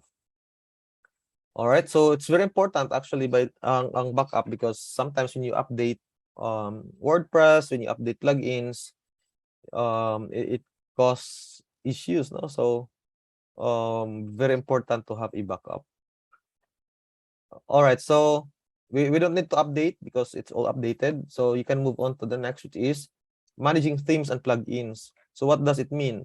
You have to always revisit the theme section. Okay, you will never know. Although we recommend that you use just two themes or templates, no, one primary like the GWT and another backup, which is the 2022. For some reason, possible din, no, na once mapasukan tayo ng malware, it will download a template or a theme, and it will be added right here. So part of your maintenance is to always check the themes section and make sure na dalawa lang. One primary, one secondary. You don't need any other theme here. Just one primary, which is the GWT, and one secondary, which is the 2022 theme, or whatever theme would that be later on in the future versions of WordPress, no? So yun. The idea is we need primary and secondary. It's because sometimes there are issues that will cause the primary theme to fail. So for our website to remain accessible, it will automatically switch to the secondary theme and have the website working still. Now, although it may look different kasi it's the theme is different, but at least the contents are accessible until we are able to fix the issue on the primary theme. So that's the logic there. Now for the plugins, the idea here is to look into the list of plugins and delete the plugins that you are not using. Okay, so if you also by the way, don't keep plugins. If you're not using the plugin, remove it. Okay, delete it. The plugins that you should have here should be are being used, no? So ayaw ninyo i-keep ang plugin na like kuan lang siya kanang tawag dito, kanang nabi tayo button na naka-deactivate lang siya ba, naka-install siya nya naka-deactivate. Don't keep that, no? So delete them. Okay, and another thing when it comes to the plugins, if you are reviewing the plugins, is to look at the list of plugins. Are these the ones that you really installed before? If you notice that there's something new in the list that you don't recognize, delete it right away. Okay, so that's how you that's how you manage it here sa plugin section. Image optimization, so part of the maintenance, image optimization, because again, okay, so for example, after you develop the website today, 1 month later, along the way, nag-publish sila ng content, and then you were not there, you did not do the publishing, or somebody else do the publishing of the new content. Most likely it comes with images that are not optimized. So when you go back and do the maintenance, you always make sure that those images are optimized, no? So but of course it helps also if you train your colleagues, particularly if there are like other people managing the website. Just make sure that they are doing the best practices, no, that you have learned, or essentially that you have learned from this training. Yan. Again, always do the image optimization as part of your maintenance. Managing spam. Okay, so as you have more contents here over the next like months or so, nagkakaroon tayo ng additional dito, no, like comments in the website. So there are cases na you will not notice it, but it's actually bloating your database. Okay, hold on.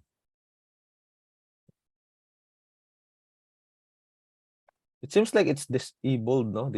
I don't see the comment section. Did you disable it, icon, in this website? Kay icon ba to? Hold on. Okay. Ano, taguluan pala. Did you disable the comments? I don't see it here. It's somewhere here. Eh. Wala man, sir. Okay, so there's only one way to check that, no? You can go to the settings and then discussion. Okay, so yep, it's weird, no? Do you see the comment section in your WordPress dashboard? Posts. In my previous demo, I guess there was a comment section. But anyway, there should be a comment section here. Okay, and then tawag dito. It is where you can see all of those comments and manage them, no? So it's either you publish them or you delete them. Yeah. Okay, so that's for the comments. By the way, I have experienced before na yung comments, there are just so many of them that you cannot delete like by bots or something like that, no? So what I did is I go to the one, I go to the database and delete the table for the for the comments right here or comment data. Hold on.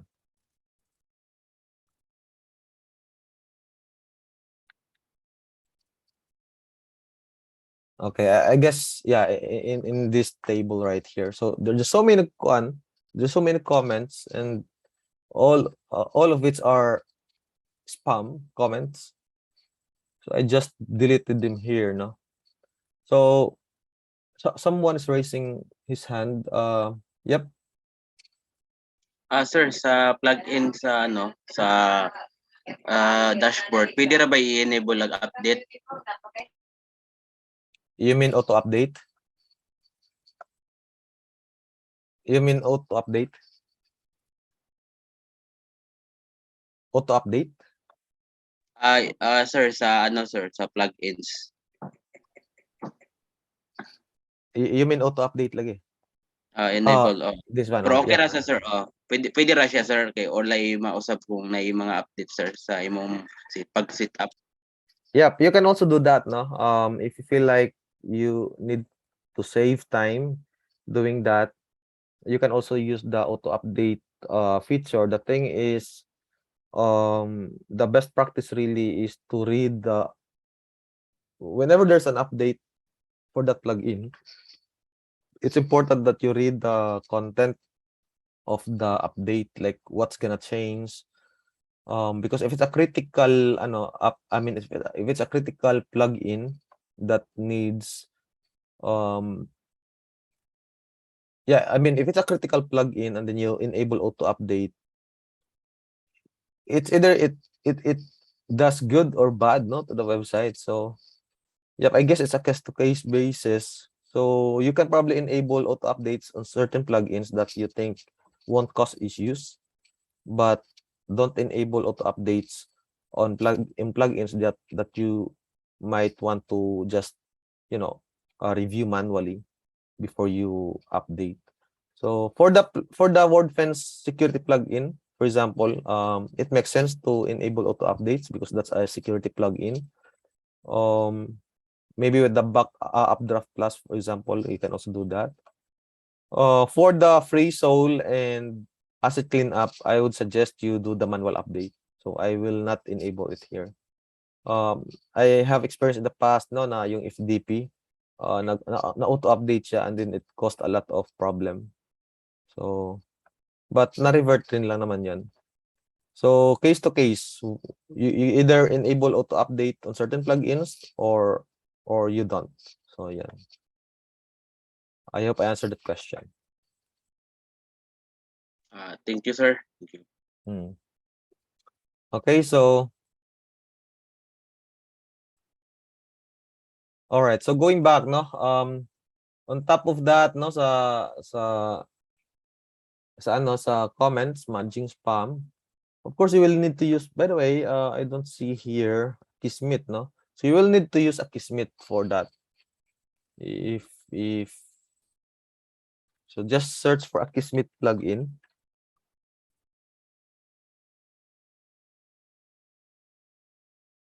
This one and install and activate.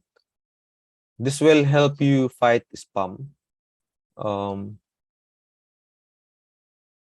Okay, so install, activate, then you will need to have the API key from the Akismet website. Okay, so let me just try this. So activate. Okay, this one. So you will need to have the API key, and just click here and sign up for an account from akismet.com and just choose personal. Okay, and as you can see, there's a price right there. Actually, you just have to scroll this one to the left to make it 0. Ayan. So we don't want to pay for now, so just make it 0. And it's for a lifetime, by the way. So sign up using your email address and your name, etc. No, the website, and then agree with the terms and go to the next page for you to get the API key. As soon as you have the API key, just enter it here manually. Enter the API key and connect with API key. After that, the Kismet plugin will be active already in the website. So that's how you do it. Again, sign up for that, don't just activate the plugin and leave it like this. It's not, I mean, it's still not doing its job. You have to get the API key. Okay? As for the API key, just click the button and then sign up for an account. And then get your API key. All right? So, mao na siya naka-install daan. Yes, mao na to siya unta, no? The thing is, it was deleted right here. If some of you still have the Kismet anti-spam plugin in your plugin directory, you can just activate that. Okay, you don't need to go to the add new and look for that. No, it's the same. Yep. Sa actually sa WordPress na siya na one of the like default plugins. Okay, so that's how you fight spam. Okay, so for the forms, okay, so there's a contact page right here. You will need to simulate. For example, contact us. For this one, see to it that this is working. So you input details and then send message or submit, no? Then see to it if you are getting the entries from the form. Otherwise, you need to fix the email deliverability. Okay, because this uses the email functionality of WordPress. All right, so very simple lang siya sa forms. And by the way, you might want to use CAPTCHA, no? I'm not just sure for this plugin Forminator. I'm not sure if there's an option for you to enable that, yung CAPTCHA. Hold on. There's one like this. So just set this up, okay? ReCAPTCHA. It's very straightforward. You have there the instruction how you can get the API key also from Google. And then once you have the key, you just have to input it here. And that's it. You are able to add a new layer or additional layer of security in your form or contact forms. It will appear somewhere right here. Okay, so again, make use of the reCAPTCHA for the forms. It's interesting actually, no, that this Forminator plugin also has the reCAPTCHA. So yan. At least ano siya, no? At least the features we're looking for are there, no? So it's very nice. And here's the thing also, no, there's the support for accessibility. It is WCAG AAA. So yeah. I guess we listed it here, yung forms. Ayan, we listed it here pala. Sige.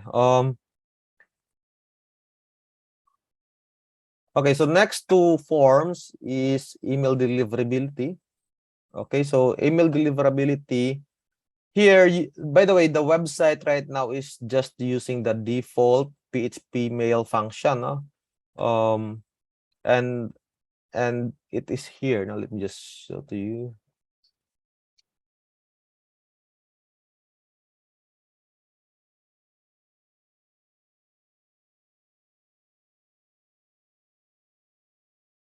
By the way, when you may I ask if you are getting email notifications already from WordPress sent to this email address? Meron ba? Wala, sir. Okay, so if wala, then that means okay. If wala, then that means it's not working. Okay? So how to fix this? Okay? How to fix this is you will need to switch the email functionality from the default WordPress PHP mail function to a new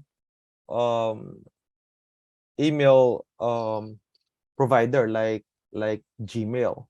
So for cases like that, we actually use another plugin, no? So let me just add it here. Ayan. WP Mail is MTP, no? So you have to install that and set it up in the website, no? So let me do a demo for this one. So add new, set up, look for WP Mail is MTP by mail.com yata yun, or by ito, WP form. So just install, okay, and activate. This is the plugin, no, yung WP Mail is MTP. This is, by the way, this is the plugin that we are using across all the websites that we build or we have built or we are managing, no? So WP Mail is MTP. So activate. The thing is, for this one, it's may pagka-technical yung implementation niya, no? But I will demo it how to do that. So starting from here, you will need to you will need to follow through the wizard. So let's just get started. Okay, so this is where you will select the mailer. So you have to choose like Google. No? I recommend using Google or Gmail for the mailer. Then save and continue. Then click. And here you will need the client ID and client secret. Okay, the thing is you probably don't have that right now, so you will need to follow this guide right here. So it's a long process, no? Right there. You just have to really read the guide how you can create an app or web app, no, sa Google Cloud platform. But the idea is you will do this, you will create a project in the Google Cloud platform, you will create a web app for you to be able to get the API key, you know. And then the API key, you will use that. Okay, hold on. Right here, the API key, you will use that in this section right here. And then once you have the client ID and the client secret, you will just click this connect to Google. So, okay, I'll show you some of the websites that we have API keys, no? So I think it's here for a while. This one, Google Cloud Platform. I'll just get a sample API key, no, for me to demo to you how to use that. So as for the creation of projects, ito yon, it's the guide is here, no. Of course, I don't need to go through with that for now. Okay, this one, just follow that guide. It's very detailed and it's accurate. I have checked that one already. And here, for example, okay.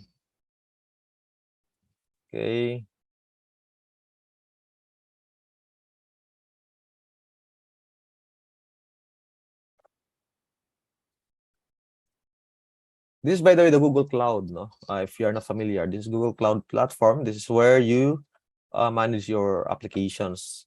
So interesting, no? The website development naman ta, pero you are able to create a web app. That's true, no? That's true because you need the Google Cloud platform for a certain feature sa website ninyo, which is WP Mail SMTP. So ayan, okay, let me check here. Okay, hold on, go back to this. I'll just go to the credentials right away. Credentials, and then okay, hold on.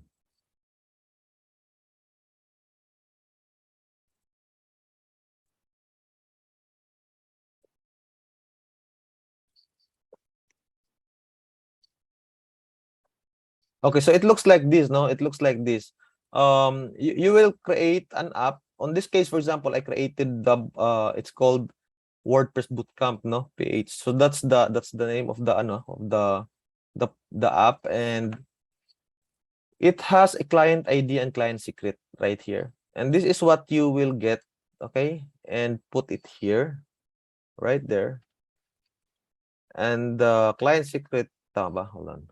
Nabaliktad yata. Okay. Client ID is correct. Client ID is this. And then you put it here. And then you connect to Google. So take a look at this. When you connect to Google, it will ask you to authenticate, no? Do you notice that niya marag maingon na sign in and etc., no? Like this one. So I'll just sign in. And it looks like this, no? So the thing is, we did not verify the app. You can just you may encounter something like this, no? Just skip that and go to the just click that link that says go to WP Mail SMTP and save, no? So just click and then continue. So this is the authentication part. The idea here is you are authenticating, I mean, you are giving the website permission to use your Gmail. Okay, so ayan, successful na yung authentication. And then that's it, no? So you can continue. Here, the email address is WordPress Bootcamp because it is using the Gmail of WordPress Bootcamp. I will just disconnect it later on. Okay, I would just like to show you here how it is done. So save and continue. Ayan, so okay, you can keep the defaults. Hold on, okay.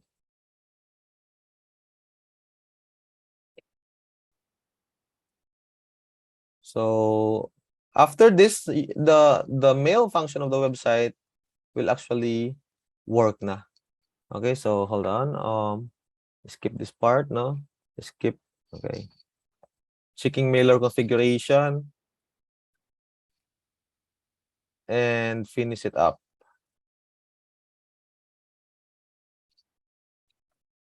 Okay, so here, no, I have the WP Mail SMTP and it is using Gmail na this time instead of the default PHP mail function of WordPress. Okay, and you have there the client ID and client secret. And to test that, no, you can use the email test feature right there. Okay, so to the owner of this website, kindly check your email. Let me know if you receive something. I will send email. Ta-ding. Did you receive an email from this website? Please confirm.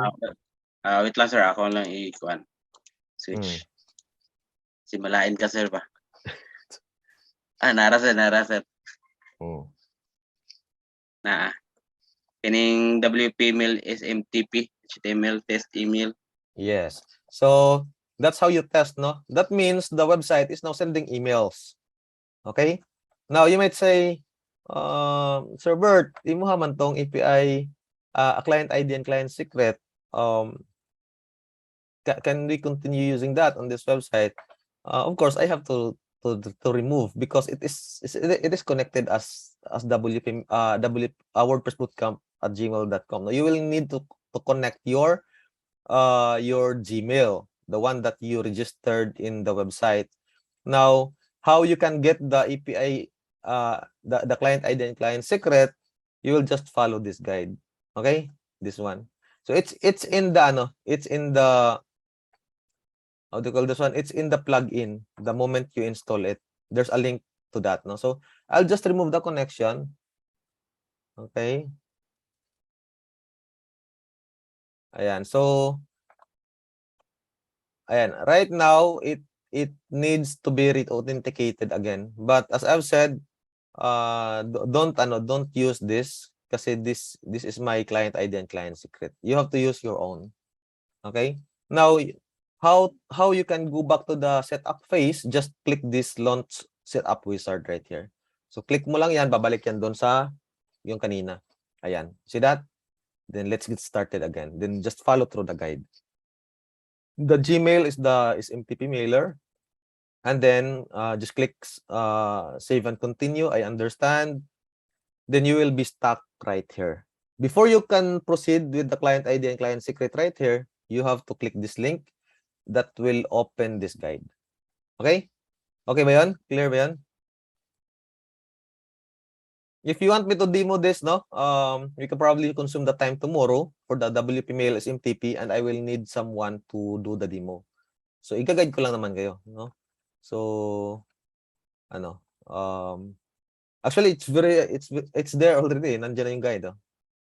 Like what you will do, no? Ayan. So, very straightforward. Tapos tayo dito. Okay, this one nasa number 2, creating a web app in your Google account.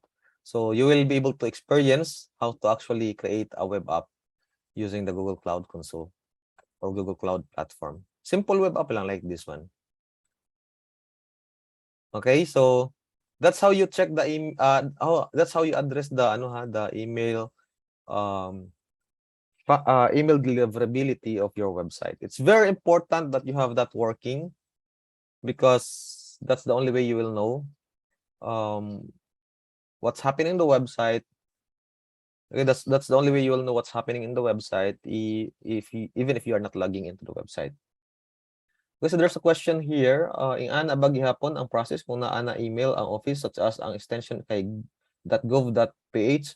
Okay, if you are going to use .gov.ph, I'm not sure if it is using Google Workspace. Can you please confirm? Is .gov.ph using Google Workspace? When you log into that email, do you log into Gmail? Yeah, if it is using Google Workspace, then yes. Okay, you will use the mailer of Google or Gmail. So dito sa WP Mail SMTP, okay?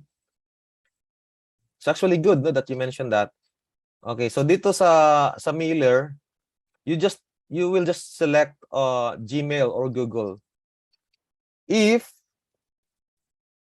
the .gov.ph email that you have is using Google Workspace. Otherwise, you have to ask your administrator, whoever is issuing you the emails, and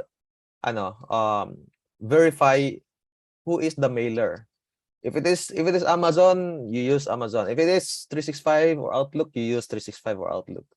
Okay, so I'm just pretty sure that nandito yan dito sa sa mga mailer na nandito, no. Mag-request kami sa office para daan na .gov.ph. Yep, you can just ask from the ICT. I think they handle the provisioning for that one. All right, so any other question?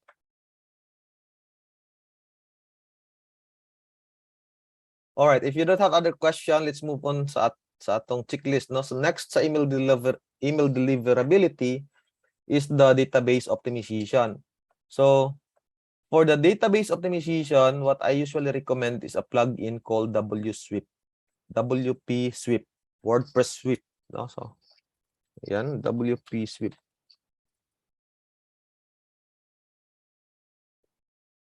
This one. Okay, let me just check if it's here, no? Maintenance. Okay, I'll just add it here, no? Para yan.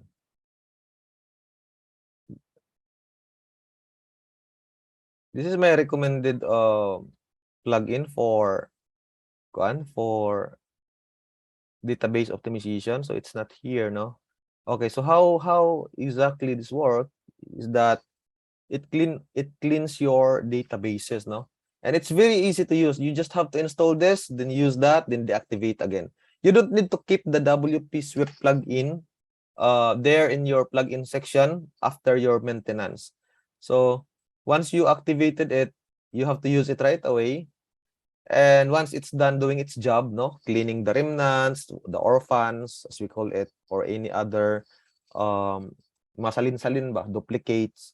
Once it's done cleaning it up, then you can deactivate it once the maintenance is done, and just reinstall that one in the future if you need it again. So hold on, Okay, so there's a form right here. By the way, this comes with the with the WP mail is MTP.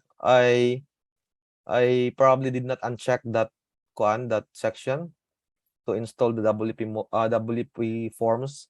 I'll just delete this because we are using another form builder, which is Forminator in this website. So I'll just delete that. Okay.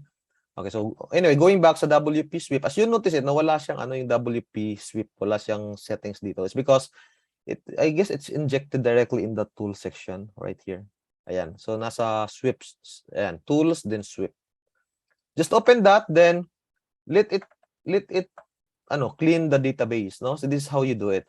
As you can see, there are 62 revisions, di ba? You probably did not notice this, or you don't notice this, but it's this plugin that sees that, no? So there are revisions, auto drafts, deleted posts, mayroong mga other files na nakikita, transient options, di ba? So ayan. The idea is you will just click this sweep all, and then you let the plugin do its job in sweeping or cleaning. And once it's done, that's it. You are done. Optimize na yung database mo. So, ganun lang siya kasimple, di ba? You don't need to really go to MySQL and manually optimize the databases. You don't need to do that, no? So, there's a lot of plugins that can do the job for that one. Okay, so for now I will not sweep this, no, because I'm not sure if the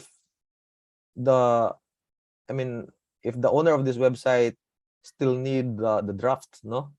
The same thing with the revisions. You only use this if you are really ready, no, because if I click this, gamiton pa da itong naa sa draft or katong mga contents na naa sa draft, mawala to. Okay, mawala to. So we have to wait. I just want to show to you how it is done to optimize this. Basin mas sweep tanan, yes. Particularly katong mga draft, revisions, and deleted posts.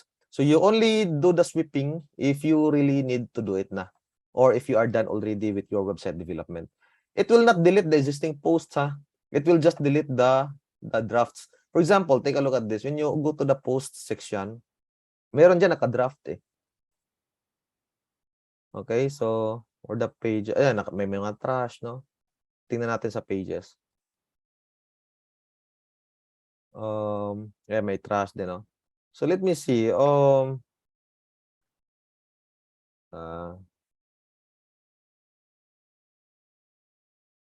on. Dito tayo. You probably noticed that na notice sa taas nga there's a draft, something like that, no? Naray, revisions. See this? So, na revisions. When you click that, you'll be able to see the revisions. Ayan, no? And these revisions is occupying your database. And if you don't need that, then we just have to delete it, di ba? So, that's the point. Or a copy of the post, di ba? Or if sa trash, yung mga nasa trash, you probably don't need that already, di ba? Okay, so you deleted it na. So, if you are missing that, the sweep plugin will be able to see that, no? So, siya na yung mag-delete. Okay, so there's a question, kanang sweep na functionality, di ka na sa asset cleanup na plugin? No. It's from the sweep plugin. Okay, so again, assuming that you are done already sweeping, just go to the installed plugins, okay, and delete that plugin, deactivate and delete. Because again, you don't need to keep that there. Okay? It's just gonna add a bloat. It's gonna help. Just gonna add something to the website that makes it like bloated, no? Ayan. So I deleted it na. All right, so I don't have it there this time. So if I want to do maintenance again in the future, I can just reinstall WP Sweep again. Okay, so any other question about the database optimization? Ganun lang pala no? Ganun lang pala database optimization. So you don't need to really dig into the tables manually. Okay, so next to that is yung broken links. Okay, so broken links and 404, how will you know that? No, so of course you don't need to really go to the posts and pages and look for the links and scan them. It's like it's too daunting to do. So what you will need to do is to install a plugin called Broken Link Checker. Okay, so Broken Link Checker.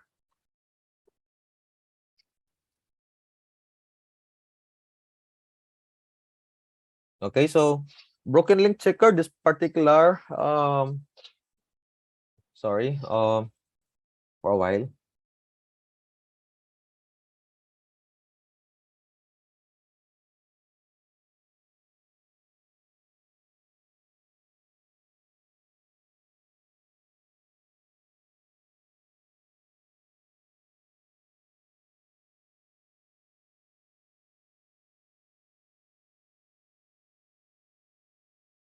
Okay, for the Broken Link Checker, you will choose this Broken Link Checker plugin by WPMU Dev, no, as the developer. So activate.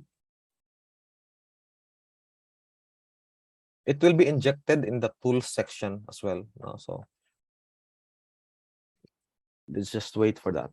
Ayan, so there's settings. Just click on the settings and okay, let's see what we have here. Check its link every 72 hours, no? So pwede rin ganon. You can keep the default for now. You can keep the default for now.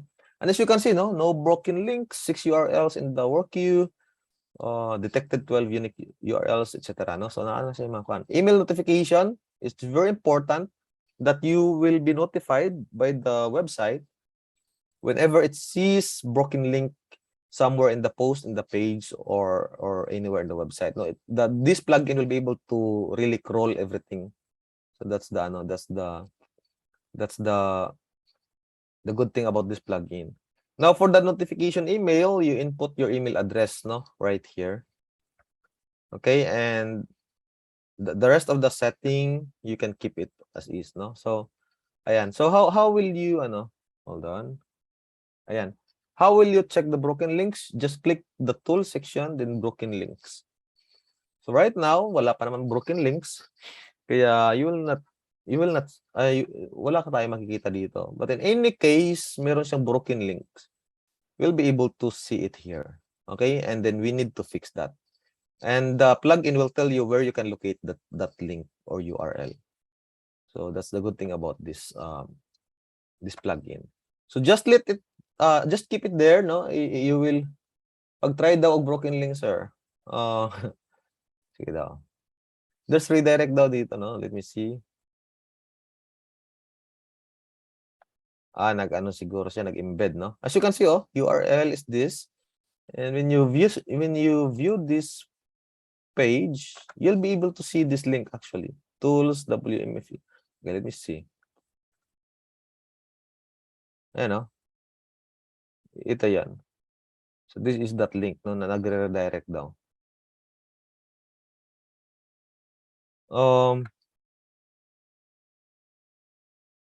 Again, all the links, no, all the broken links will be displayed right here. Just trust it, no, it will not lie. So you will be able to see all the broken links right here, and then you can fix it. Okay, you can fix it. Yep, just trust the plugin. Okay. Na may pagduda. Okay. Okay, another thing sa ato ang maintenance. By the way, for the broken links checker, how you have to keep it there so that it checks the website every 72 hours because that's the setting that we set right there. As you can see, no, nagkadagko na yung inyong tech stack ba? That's how we call it. The tech stack of your website is nagkadaghan na siya. And nagdaghan naman tag plugins, different purpose, different functionalities. So nagkadako na gyud siya, hinahinay na siya kadako. Nagkanindot na sad na siya, di ba? Nagka-sophisticated. So it will just make you more excited, no? As you continue developing websites. All right, so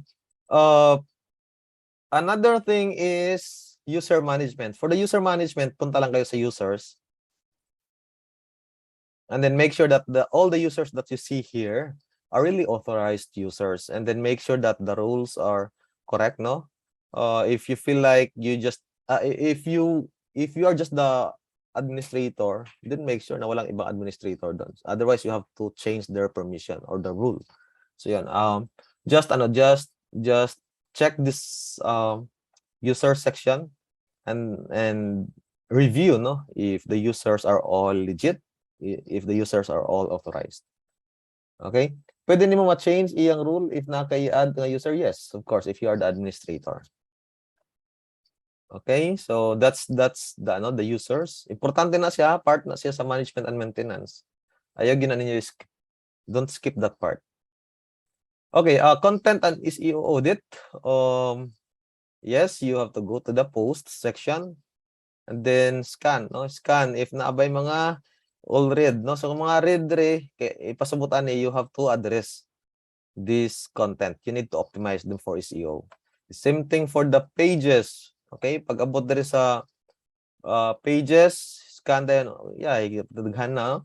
So you have to address this one at a time. That is why as you develop this, mas maayo gyud nga optimized na ang mga post and pages before turnover, no, or before pushing to production. So yan. Kung sa digital jobs page pa ni ko ani siya all green, no, daghan lang yung mga reklamo ani sa sa training sa digital jobs kay ilay mga all green. Both of these are green. That's the requirement, the digital jobs.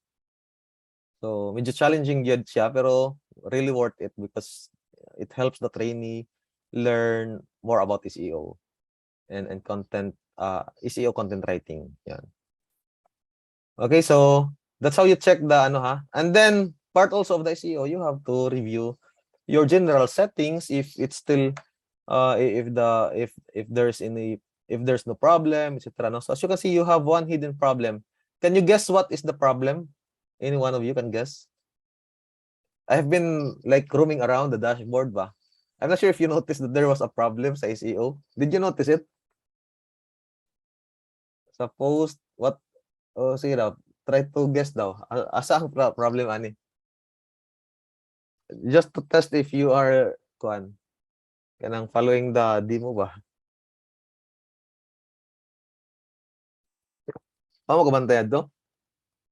Google Map coordinate? No, I don't think so. Wala na enable pero wala pa ko kita. Okay, I guess I can predict no na. I guess it's the setting. Remember that when we installed WordPress, we check the pag-block sa search engines. I think that was it. Let me see. Ayan. You see? You are blocking access to the robots or the search engines. And it is here, no? Right here. Okay. Reading. This one ba? This one. This is because of this setting right here. Naka-block pa man siya. So reklamo gyud si used SEO. But we did that intentionally. So we did that intentionally, so we know that's not really a problem. Okay, we just want to really block the search engines because if we don't block it, ma-index mo gyud ni siya. Kani ma-index gyud ni siya kani nga website kung dili nat i-block. So later on when you push this to the production, okay, you make sure na inyuhan na ni siyang i-disable right here, no? I-uncheck na ninyo para ma-crawl na siya. Pero once the bots crawl your website, naa na siya sa production server. Dili na siya sa ingon ani. Lain kini tan-awon kung inyuhan ning i-enable niya naa sa search engine. Kanya ingon ani ang structure, di ba? So, may buwan pag yun na sa uban mga ang DICT. For example, ako, if I want to research, I want to check where are the contents of the ICT. I can just use search engines and I'll be able to discover contents na dili nila i-announce public. Diba? So that's just a trick. once it's enabled and the robots of the search engines are not blocked, you are exposing important contents that you want to actually hide from the public. So yeah. So be careful with that one also. Okay, so for now I'll just leave it there. Okay. Nag-gets to ninyo katong sa search engine ba? Another use case no, let's not cite the ICT as an example. Let's cite another website. For example,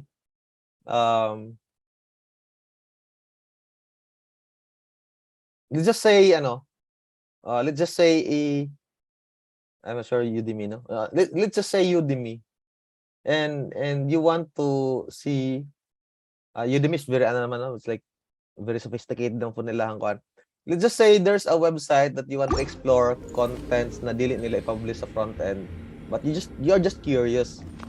Sa mga website nga, I mean sa mga pages nga hidden sa front end pero makita actually sa search engine. So what you will do is just to use the search engine to query the domain and then display all the pages. So ma-display yun na sa search engine. And then nana dito mga courses, no, etc., mga templates, di ba? So that's how you do the web research. Anyway, so going back no sa atong discussion, so yung sa analytics tracking review, analytics tracking code review, the one that you will use is something like this. No, remember when I said earlier that you can actually use tools like this one. You can check if the website has the tracker. For example, if I visit the ict.gov.ph and I want to check if that website is using any tracker for the sake of discussion, I can just use this extension.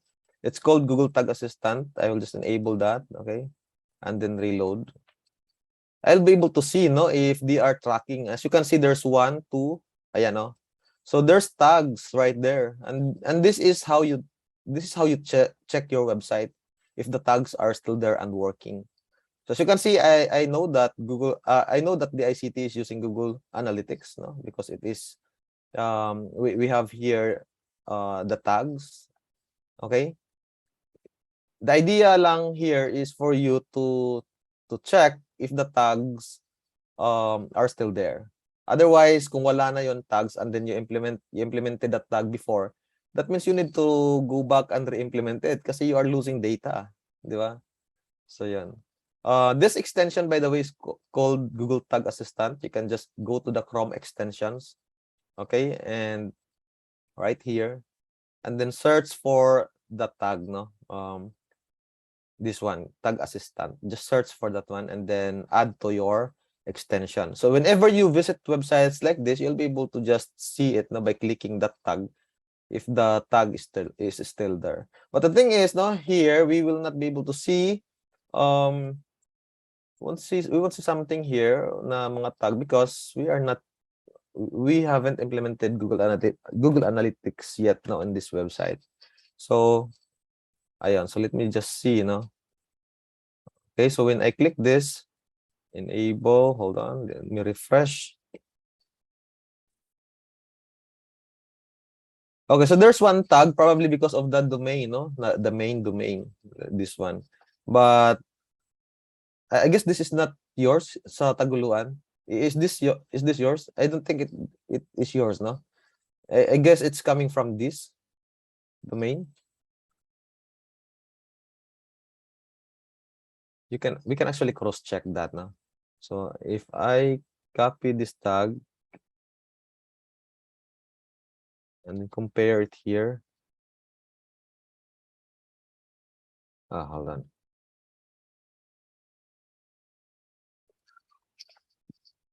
$44983. 44983. Ito yan, So I guess this is coming from the main dict.gov na domain. So actually, this tells us that whatever is going on this staging environment, they can actually track it also in the Google Analytics dashboard. So they'll be able to see if they filter that by URLs, you'll be able to see that there are requests or traffic coming in to this subdomain and this subdirectory because they are logging that ayan. All right, so anyway, the idea lang is if you are going to use Google Analytics or Google tracking codes in your website, that's how you test, that's how you check it as part of your management and maintenance. Okay, I hope you get the point there. You also have to do that. Okay, so now assuming that you are done, you made changes to the website, okay na maintain na siya. What you will need to do is to back up again the website, no? So okay, by the way, before I back it up, no, did you notice that I installed few plugins on top of the on top of the like the ones we have earlier? So once you install new plugins, that means you need to revisit FDP, okay, and then manage them there. Ayan, no, napuno sila. So automatic naka-check ang uban because we did not because we added them, okay, just now, and that means we need to revisit the pages that we optimized and make sure that those pages remain optimized. So for example, for the home, so Akismet, are you using Akismet in the home page? I don't think so, because the Akismet is only being used in the comments or any other forms, no? Broken link checker, are you using broken link checker in the home page? Yes, because it will scan the front end. Okay, what about the caching plugin, word fence? Yes, no, so SEO, asset cleanup, mail SMTP. Are you using WP mail SMTP in the home page? Right here. What do you think? Are you using WP mail SMTP in the home page? Right there. Are you using WP mail SMTP in the home page? No, very good. No, so it's no. So you have to deactivate that in the home page, right there. What about Smash? Yeah, Smash na may mga images, no? So it is being utilized in Nokan. So save and do the same thing for the rest of the pages. And once, assuming everything has been done already, na reconfigure na ang sorry, na reconfigure na ang FDP, you go back to the to your backup plugin and back up the new website. Sorry for a while.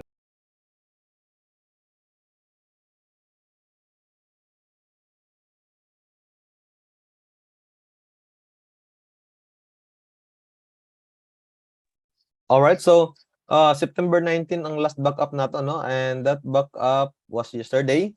So I will delete that. No, I don't need it anymore because I have a new version of the website that I want to back up, diba? So I will create a new backup right now because I'm done maintaining the website. It's optimized again. So I will back up the website and use that as, use that to restore the website later on in any case something goes wrong. So that's how you do it. Na-appreciate ba ninyo ang process? It's a long it's a long process pero once you master it, pabalik-balik man lang na siya. So it's really it's really worth it. All right, so any question? You will really like this training, no? I mean, if you don't take this for granted, I mean the skills, the knowledge, etc. No, it's very worth it ba? So amazing kay si City. All right. So any other clarifications? Questions?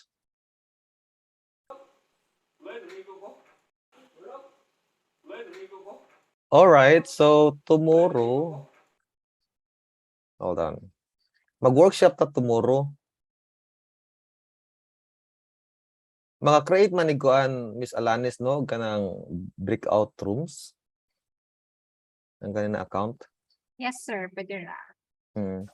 So I guess we'll just group the tomorrow we'll be grouping the participants so that they will be mag-collab sila dito sa breakout rooms so that they can ask questions sa ilaha within that group, and you'll continue working on the website. Now, if you have questions, for example, na may mga questions dito, reserve na ninyo na questions, then we go back to the plenary, we go back to the main lobby, kumbaga, and then you ask those questions, then we'll revisit and discuss it. I'll discuss it again.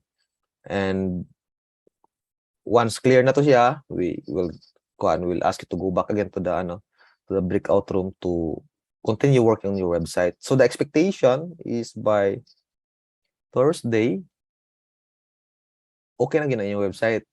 Kaya ba? By Thursday, okay na gina yung website. Ready for presentation. Namili, no? Actually, you can choose your it's really up to you. The rest na walay maparis. I guess I'll just leave it to Miss Alanis. What do you think? The grouping, kasi I don't know the Koan. For the By- grouping, pwede katong offices na the same lang can be grouped as one.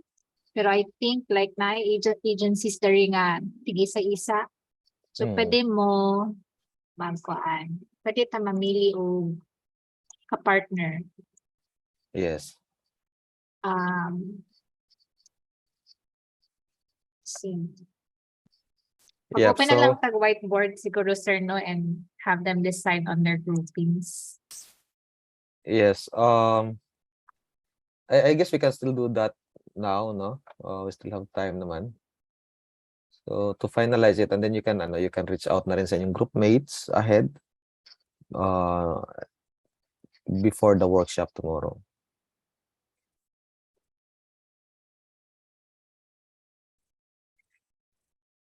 So there sa isa ka group sir mga pila man ang pwede. Okay, 17 ata ang naakali. Yeah, I guess we can four Or four members each group. sige sir. Nai 5 usa.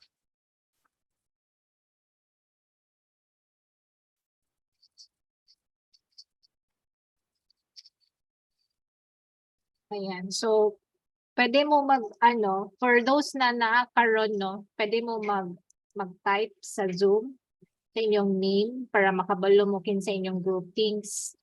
So, paunahan na lang kung kinsay bright, for example, natay, siguro maayo, pag mo develop og website, ito na lang, paunahan na lang. Oh, actually, ang suggestion is, if possible, no, katong medyo advance, ayaw mo pag-uban sa ubang ka-advance ninyo kay para makatabang mo sa katunyong kauban na need pa og additional inputs.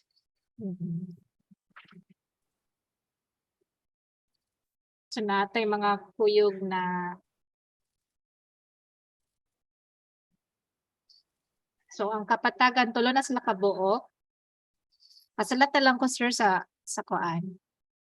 Iroleta na lang sir ang comment ni Sir Dix. So unsa man inyong gusto. I-alphabetical order na lang, no?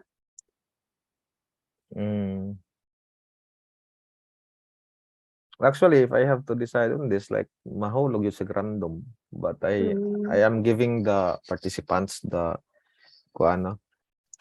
option but to choose sa inyong kauban.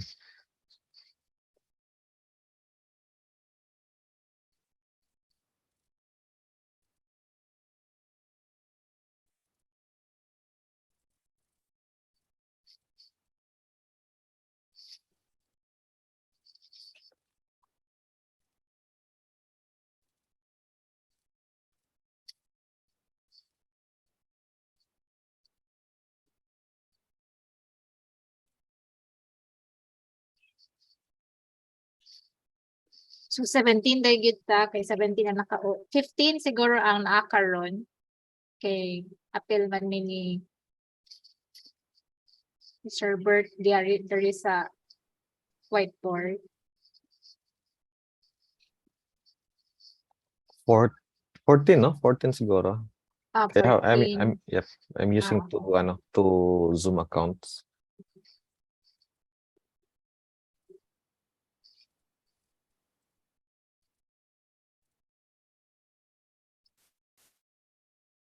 Ako'y mag-decide sa group 1 ha. Unless na gusto sa uban. Yeah, I think that's better, no? Yeah, Tapos so please. if nine mo adapt sa inyo ha, butagin yung pangalan. Group na kama. Okay. Sige.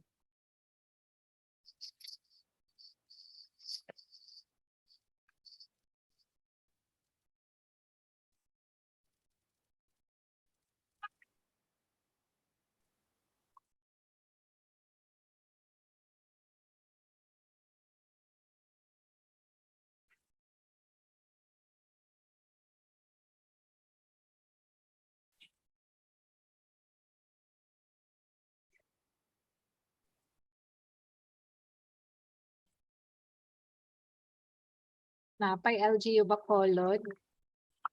Sir John Paul, asa mo nga group ibutang? Napay group 3.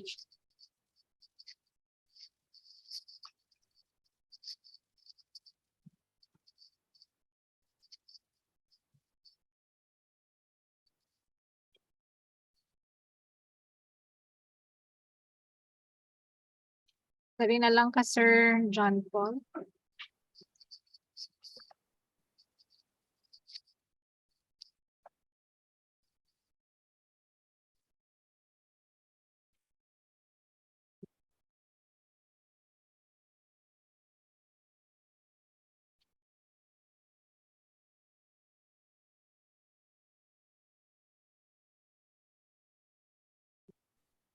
Dapat DIC.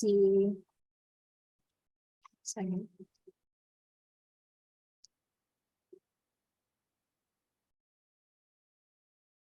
Sa DAR. Napa ba si DAR Abigail Laguna?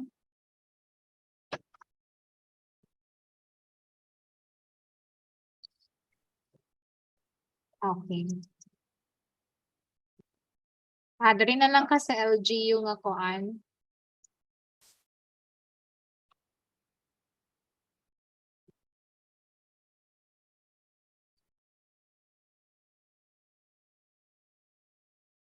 Kinsa pay walay group will fill up the group 4 and then ang uban sa group 3. The rest of the nawala sa list.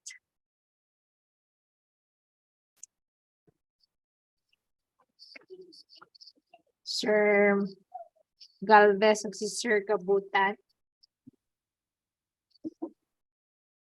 Usaran na ko kamo.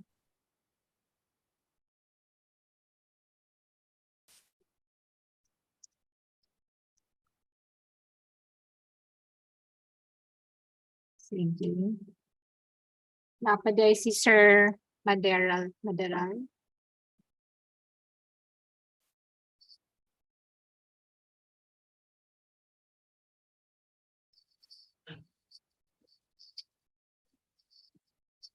Okay. Ang present lang ang akong gibutang.